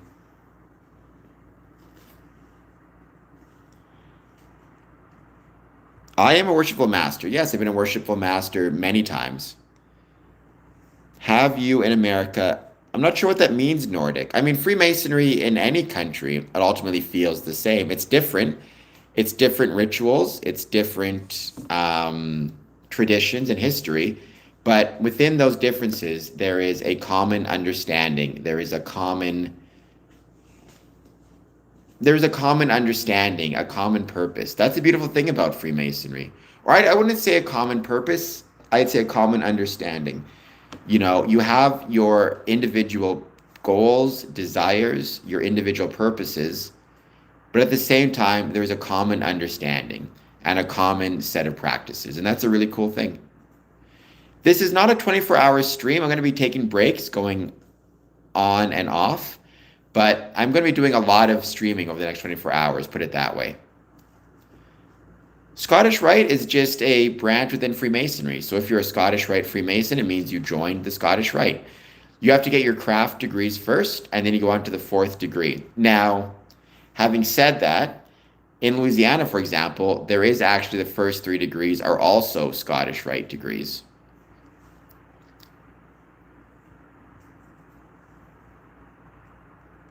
Well, a master mason is your third degree. A worshipful master means you're the officer in a lodge.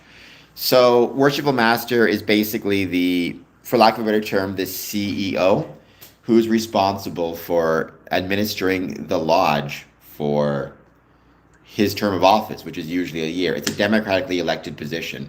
But to be a worshipful master, you must first be a master mason. It does, and I love the Assassin's Creed games. We don't even have robes. I've never gone commando. Okay, Pennsylvania is awesome. Pennsylvania has a ton of really cool Masonic history. So I think that's awesome. Um,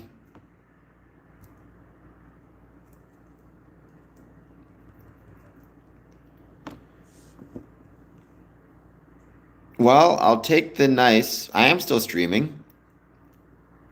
So Thomas Masonry is growing within Mexico. I mean, I visited Masonic lodges in um, Puerto Vallarta, which was incredible, and in Nogales, Mexico, and both of them were absolutely awesome. Well, I don't know what that means, Shake from the Stars. The Bible was written, what, 2,000 years ago at the latest? Freemasonry existed in 1717, so the writers could not have known about it. Um, so I don't see how the Bible could warn you of Freemasonry. I mean, you say warn us of such organizations. I'm not sure to what organizations you are referring. Hello, Gorilla. Please hit like and subscribe. 6 months to a year is the average in my experience. Some stay as an apprentice forever. Some can get it done in as short as 4 months, but usually 6 to 12 months, give or take. I do not know what Hebron traditions even means, John Brown, but I'm not sure why we would. I mean, we have our own traditions and rituals, but they were borrowed from a variety of different places. They were borrowed from Egyptian mysticism, Chinese mythology, Islam, Judaism, um, architectural orders, stone masonry, um, and more.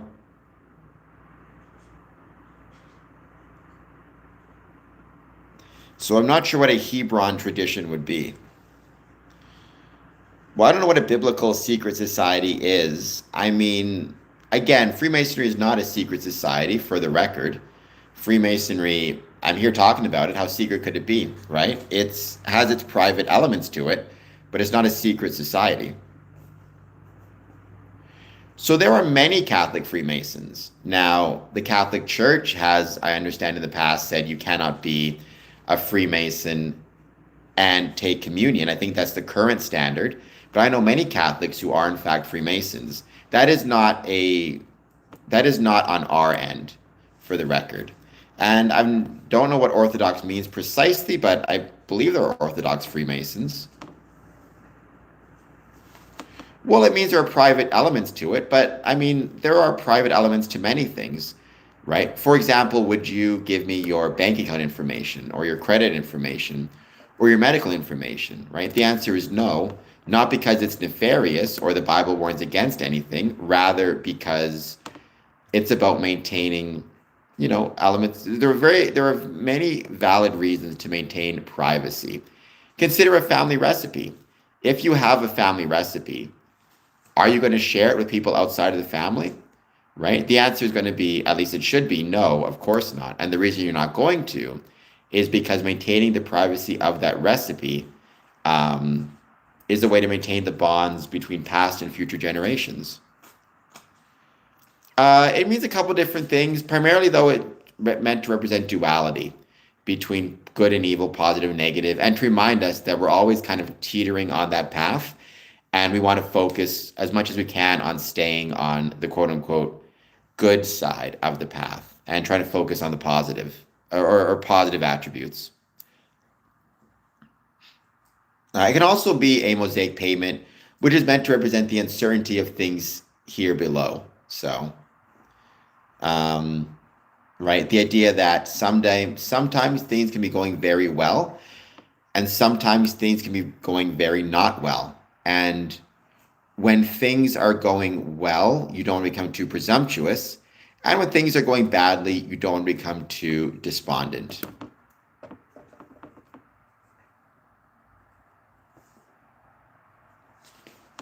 I mean, I think you're not wrong, but in my experience, the biggest problem we have is, um, people unfortunately have this tendency to have a negative connotation of the term secret, even though I personally, I'm completely fine with people having and maintaining secrets for a variety of reasons. It's not my place to tell people what they should or should not be willing to disclose about themselves, right? Within that context, I think it's true within Freemasonry as well. It's completely reasonable for a group organization, be it the Freemasons, the Odd Fellows, or anything in between, to maintain privacy, the purpose of which being to maintain the bonds of brotherhood.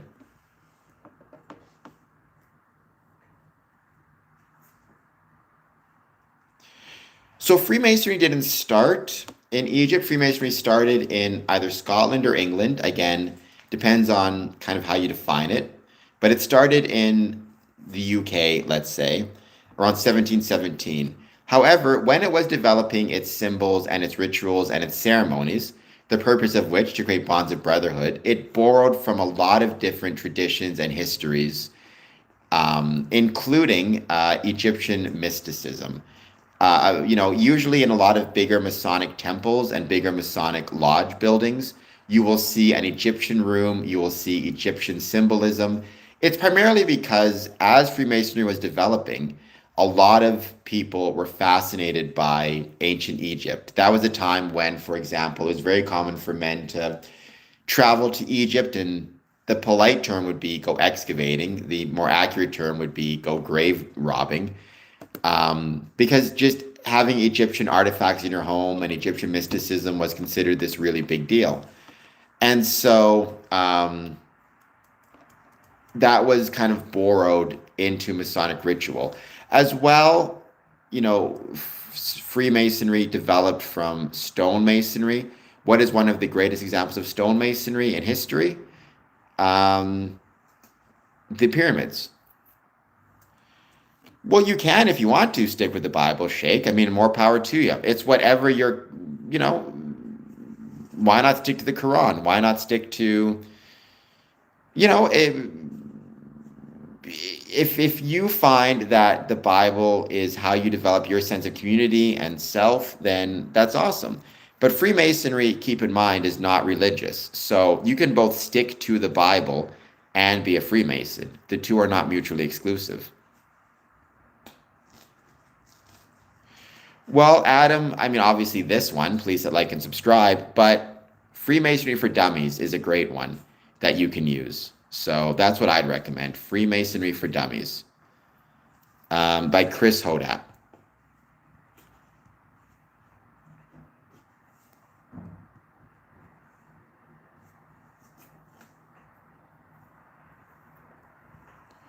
Well, plus ultra, more power to you.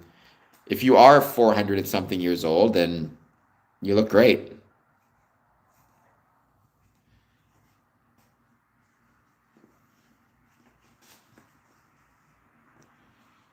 I did not know that, but that would make me sad.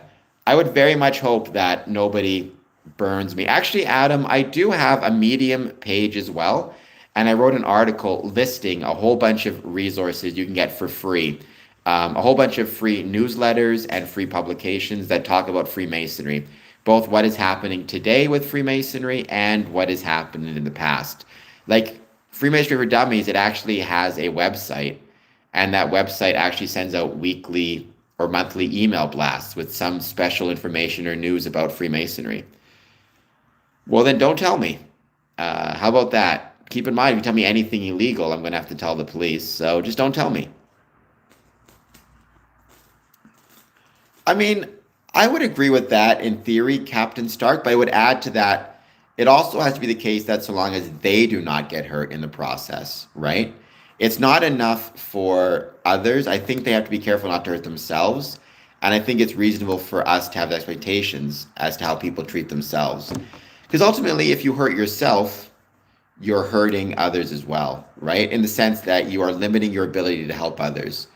Every hour you spend in the hospital as a consequence of, let's say, smoking a cigarette is 1 hour that somebody else is not able to get treatment or assistance from that same doctor. Well, still, if it's going to get you in trouble, don't tell me.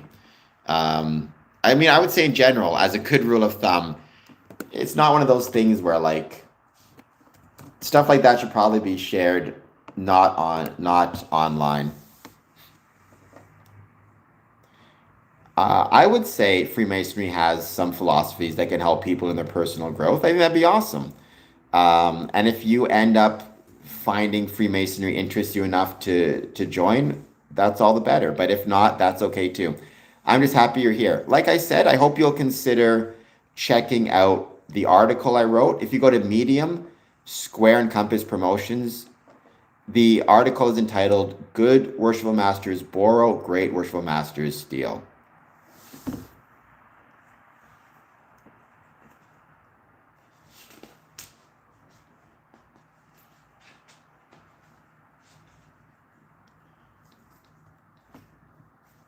And to everybody watching this, thank you all so much for being here. Please take a moment, hit that like button, hit that subscribe button.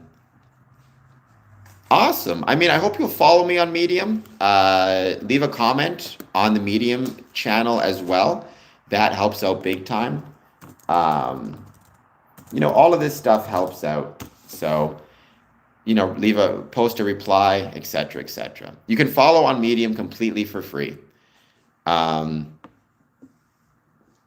But there should be, let me know if all the links work for you and if you're able to access all of those different newsletters. I'm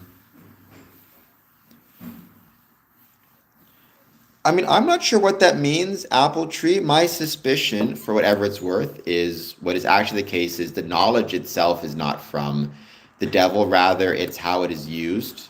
That is the issue. Well, you can't leave links on a stream, unfortunately, but there should be links on the Medium article, so there is that. Was he? He might have been. I think I heard that somewhere, actually.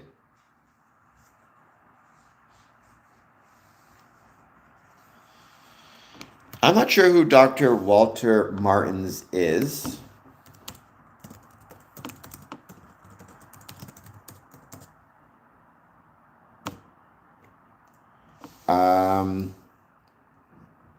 He's a medical professional with a Facebook page, and he's an orthopedic surgeon in the Marin area.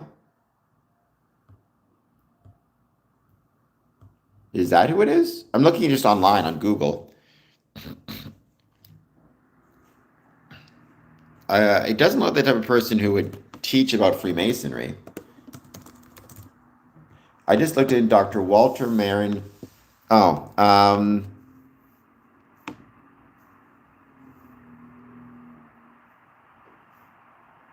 So he wrote Kingdom of the Cults. Well, he's got a lot of people checking out his stuff. I'll say that. Oh, he passed away. Okay. I'll look into him. I've never heard of him before, so I can't speak to him right now in terms of what he said or what he says about Freemasonry.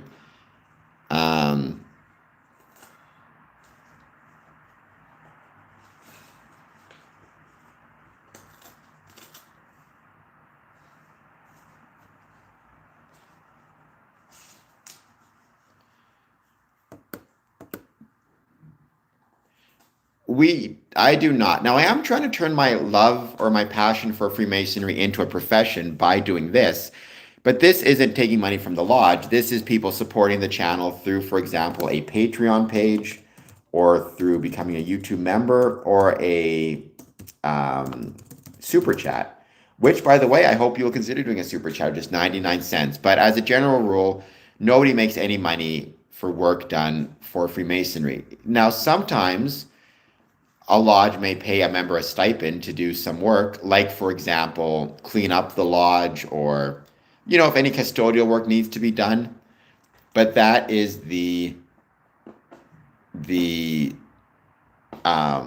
it's one of those issues where um, it's not the norm and it's not expected. I don't think it's a rude question, and I do hope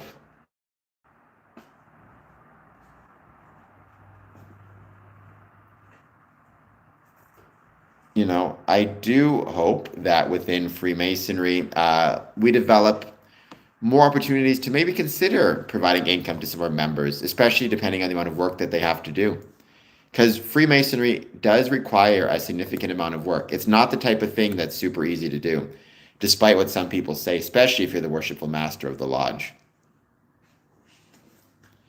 Sorry, Apple Tree, it's not a rude question. You need to calm down. I appreciate you sticking up for me, but I don't consider that to be a rude question.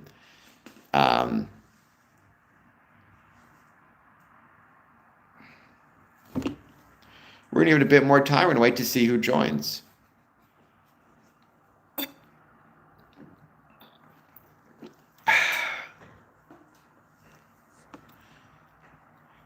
Well, we do not play false prophets, and we do not take people, humanity, individuals away from God. In fact, within Freemasonry, everyone is encouraged to understand, for example, what their own religious beliefs are and to pursue those, whether they be Christian, Muslim, Jewish, or anything in between.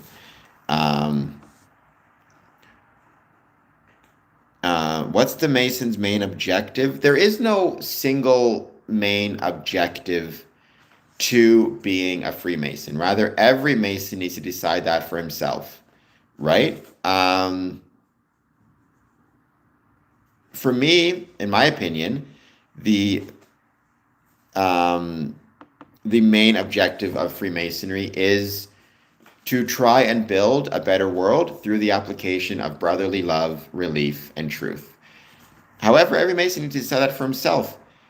Thomas, if you want to help me out, consider doing a super chat. Just 99 cents helps out big time, and it would be much, much appreciated.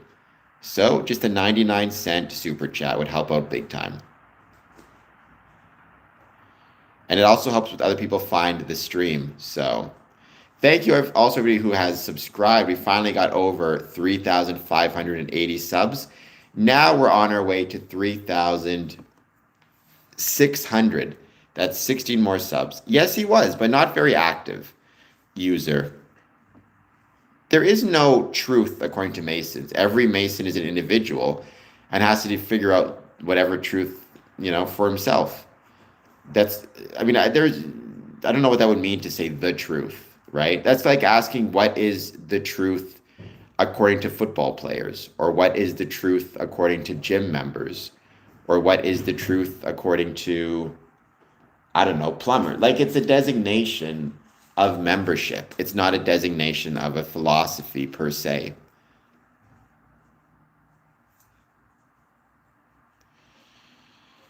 Well, I don't speak. I'm not sure what that means.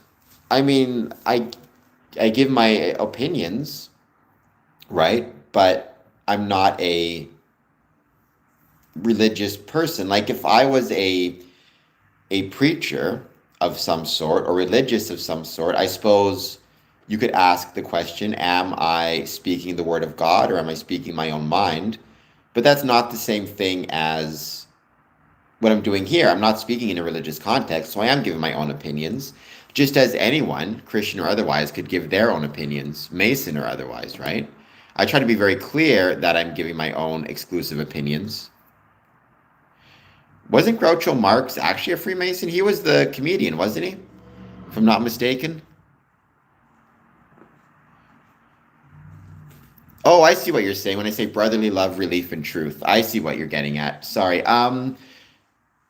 So in that case, when I say brotherly love, relief, and truth, it would not be a universal truth. Rather, it would be, in the same way no two Masons will have the same goal. No two Masons will have the same understanding of truth beyond, in the most general sense, the idea that everyone is to be good and honorable, right? But for example, if you are a Christian Freemason and your goal is to try to build a better world through the application of brotherly love, relief, and truth, you will pursue that truth more than likely through your religious understandings and through Christianity. If you are Muslim, you will do so through your understanding of Islam. If you are Jewish, you will do so through your understanding of Judaism, right? It's a truth that each individual Mason has to pursue, based on his own understanding and his own experiences, and potentially his own either religious or other types of beliefs, or even political beliefs, right? Some may believe that the best form of government or the best political party is the Liberal Party, and they may pursue that truth. Others will have different political views. It's the pursuit of truth as understood and as interpreted through an individual's beliefs, an individual's experiences, and an individual's understanding. So, not all Freemasons believe in an Abrahamic religion. I've known, for example, many First Nations or Indigenous Freemasons whose beliefs are more related to, I guess, First Nations or Indigenous beliefs. I've known or heard of a couple Wiccan, or actually known a couple Wiccan, Wiccan Freemasons. I myself, I'm not one of the Abrahamic religions. I don't know exactly what I believe. I believe in a supreme being. The way I always describe it is, I believe that the supreme being is best expressed as the rational nature of the universe, as expressed through geometry. So in that case, right, I am not one of the Abrahamic religions. In my experience, as a general rule, it is such that whatever kind of, I'm trying to think of the right term now, whatever the demographics are of the community in which you live, that is what you will see in terms of the demographics within the Masonic Lodge. So, for example, if your Masonic Lodge is in a community which is primarily Muslim, the lodge itself will have primarily Muslim membership, primarily Christian membership, etc., etc. But no, you have to believe in a supreme being. There's no requirement that it be Abrahamic. So I'm not a big fan of Albert Pike. I'm also not a big fan of the KKK. So if you are a member of the KKK, that's not okay.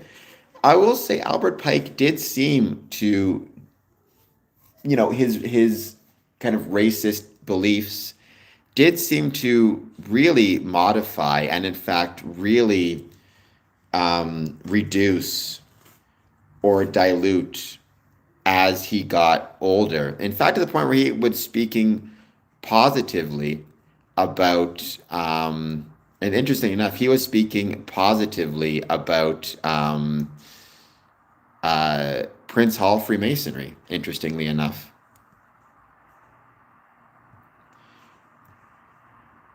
I've never seen incense used, but I have seen candles used.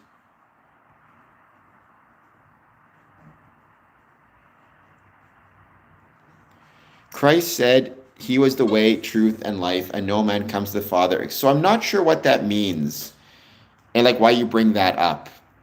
Many Freemasons are Christians and would agree with that statement. Many are of different faiths. So I'm not really sure kind of what is meant by that, Sheikh. I mean, you can be a Christian, not mutually exclusive by any means.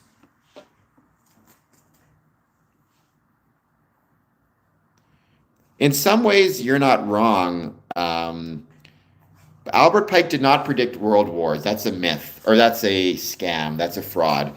The documents that claim he predicted world wars is made up. Um, Core point, I mean, that could be a type of supreme being. It's questionable if that would work for Freemasonry, but I would say if you're interested in joining Freemasonry and that's what you understand as a supreme being, you should contact a lodge and express your interest. Um, Core point, please hit like and subscribe. Thry, please hit like and subscribe. My favorite esoteric tidbit: the working tools of the second degree in emulation ritual. Freemasons are not Luciferians. Freemasonry is not a religion of any sort, either religious, either Luciferian or otherwise.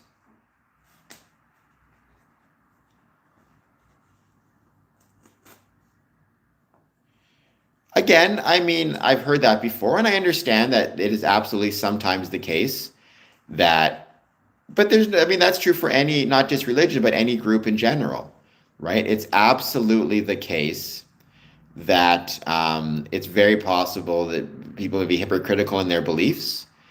I can't speak to kind of the authenticity by which anybody, Christian or otherwise, follows their religious beliefs. What I would say, though, is in my experience, the Christian Freemasons I've met tend to be quite faithful to both their religious beliefs and to Freemasonry in general. But they always will put their religion first, as they should, as Freemasonry teaches you. So, we do not have prayers to Lucifer. We do not have prayers at all in Freemasonry. I've never liked that term.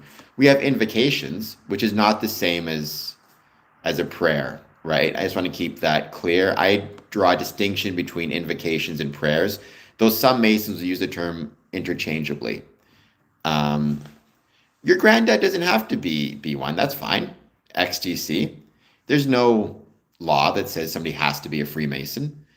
It's your grandfather should focus on whatever makes him happy, or whatever makes him happy. And if he does want to be a Freemason, no issue. What about ritual? I mean, rituals, ultimately, the purpose of rituals is to create bonds through shared experiences and shared knowledge, which I think is an absolutely, worthwhile goal. Well, I think, if you were to look at the actual definition,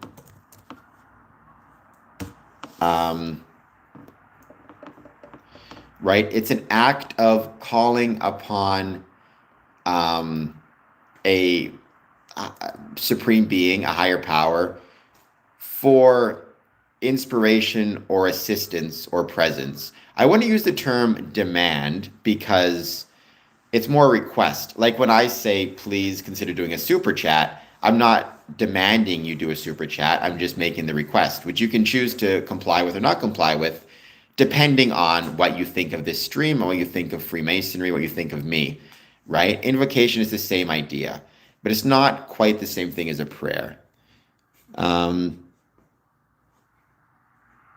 I was 24 when I became a Mason. So Abraham Lincoln was not the father of Abrahamic religions. Um, I mean, there is unfortunately still slavery that exists within the world, but I would hope that if somebody were to join Freemasonry and were to still be a slave, that Freemasons would call the police because it's illegal, or should be.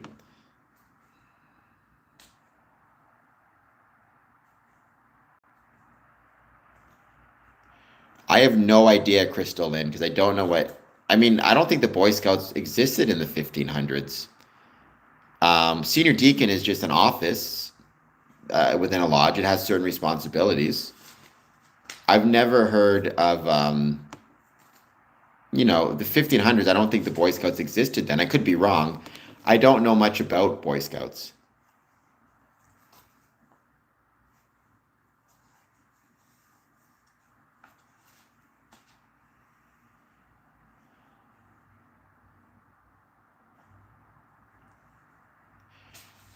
You mean Morals and Dogma, Apple Tree? Read it a long time ago. Haven't read it in forever. I know he mentions Luciferianism, but he got that one wrong. Not wrong. He was just giving his philosophy. His philosophy is not the same as a quote unquote fact, right? It was his opinion or his philosophy or his understanding of what Freemasonry is, at least according to him.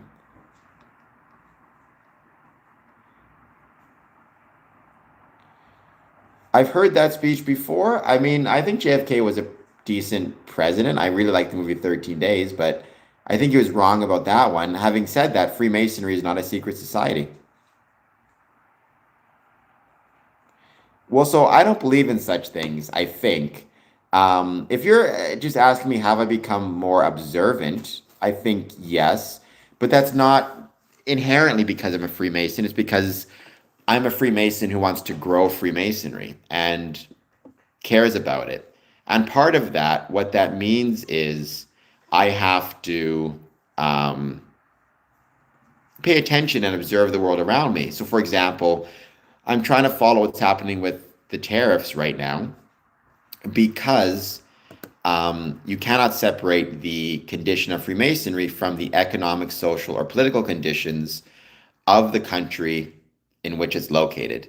And because of that, right, it's one of those situations where I have to be more observant of what's happening economically and socially and political within a community to better understand and know what's happening um, within Freemasonry. But I'm not sure what synchronicity means. I guess Freemasonry is maybe more observant. Well, I mean, I guess I maybe follow some of his teachings. I thought he had interesting ideas about democracy, but seemed to be very supportive of democracy. I don't follow his whole Luciferian tract that he went on the crazy down. I thought that was a bit nuts. Whether I'm Jewish or not would make no difference to being a Freemason. Just keep that in mind.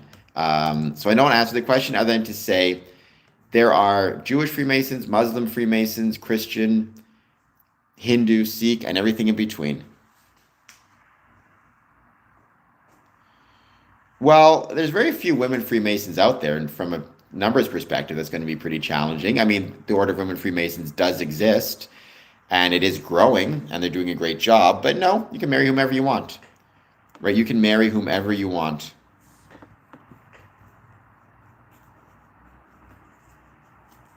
So XTC, that is a misconception. Within the United Kingdom, there is the Order of Women Freemasons. Um, there's also Co-Masonry and Eastern Star. It doesn't. But unfortunately, there's a lot of foolish conspiracy theories out there which claim that Freemasonry is some type of front for Judaism or for, some nefarious Jewish whatever. It's one of those things where, unfortunately, a lot of conspiracy theorists create these false narratives. That's a weird thing to have. Why should you care who is or isn't Jewish, by the way? DMLA is a Masonic youth group.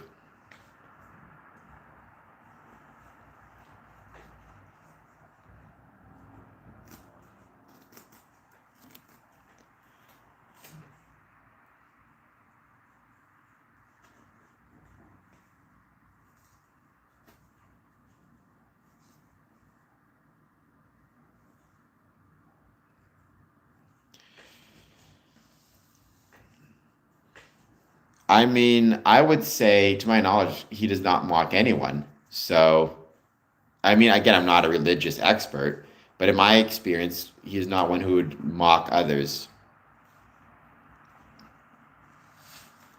It's a very strange thing. I mean, it's kind of like when I heard people talk about gaydar. I find it very weird. This idea that at the end of the day, because you can't know, right? It's just not something you can know one way or the other, unless you're relying on super stereotypical attributes, which are normally baloney and don't actually mean anything, right? That's the danger of it. Um, so, I mean, I've never looked at anybody and tried to like identify them as a member of either a particular religious or ethnic group.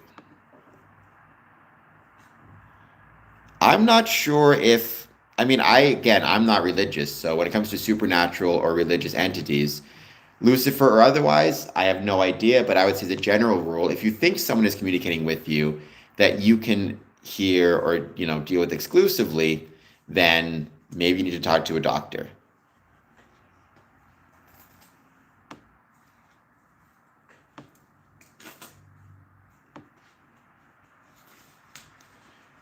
I cannot because I'm not sure what the triple tau is. Is that the triple crown?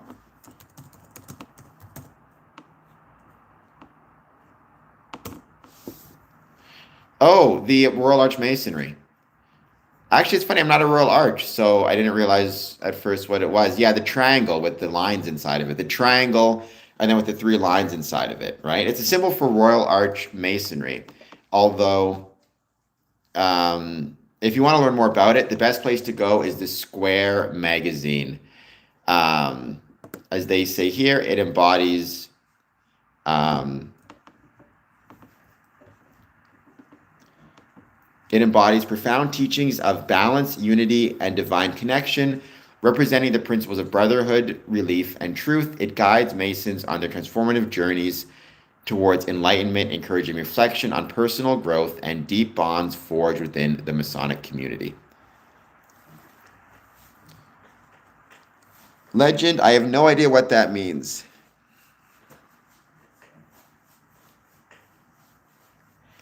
Again, the thing to keep in mind about Freemasonry, right, is Freemasonry is not a religion. We have members of all different religious faiths within the Masonic Lodge. That's one of the greatest things about it, I think, is the way it promotes universal tolerance.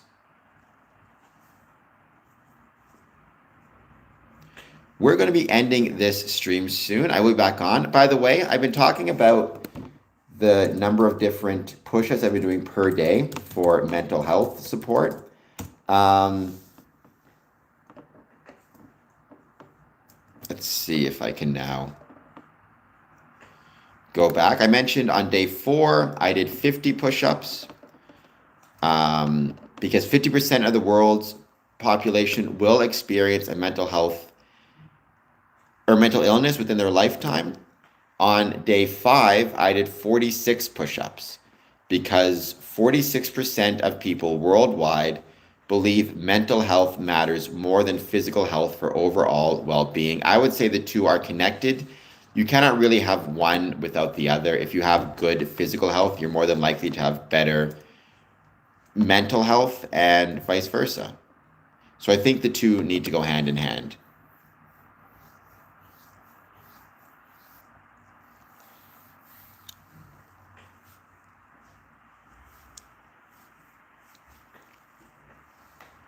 I mean, I'm sure God does have a sense of humor. I have no doubt that the Supreme Being has a sense of humor. Yes, I mean, to my understanding and the way I understand the Supreme Being, again, not a theological expert at all. So you need to take whatever I'm saying with a grain of salt. It is absolutely, though, the case that, if I understand the Supreme Being, has, does not view any one person or any one group as better or worse or more or less equal than any other. There is a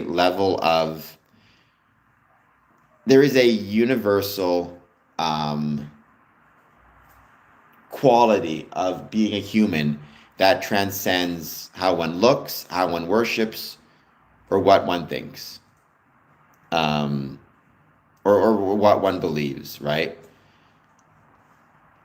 I've read the Bible ages ago. I got to get back into reading it again because it'd be really fun, I think. I want to try to become more conversant with different people's religious beliefs because, again, because Freemasonry welcomes men of all different faiths and beliefs, I want to be able to sit with, next to a Muslim brother, Jewish brother, Christian brother, and be able to, be conversant and respectful of their religious beliefs.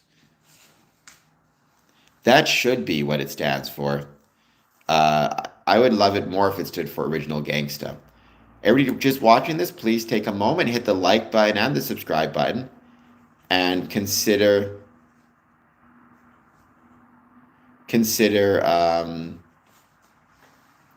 doing a super chat, just 99 cents. Yes, that's what it should stand for, goat worshippers.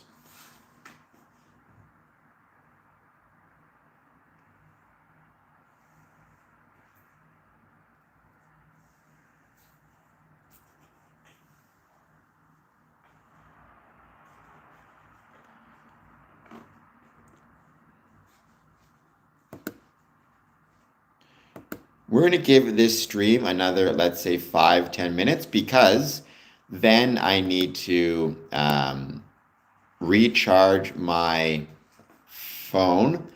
It's about to die. I will come back on in another couple hours, probably, something like that. So just be prepared. And as always, when you're turning on the subscribe button, make sure to turn on the notifications bell as well. Because that way, whenever I'm coming onto a new stream or starting something, you'll know about it. Thank you. I appreciate that. Yes, hit that like and subscribe. Well, I think if you're going to be, unfortunately, doing this YouTube thing, you have to accept trolls, whether you like to or not. I am on the side of rather not liking to, personally. But all right, guys, I'm going to be ending this stream. I will be back on later on tonight. Turn on that notification bell. I'll see you all soon. Peace out. Rock Aardvarks. All right, Rock Aardvarks, I think you're new. You got 30 seconds to answer a stream or ask a question. Hit the like button and subscribe button. Let's hear what your question is.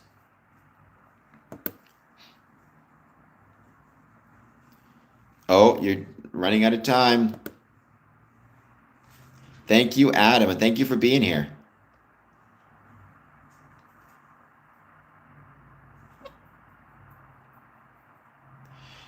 Freemasons love green beans. It became kind of a running gag. After Lodge, we always have refreshment, or sometimes before Lodge, and it's up to the junior warden to prepare the meal.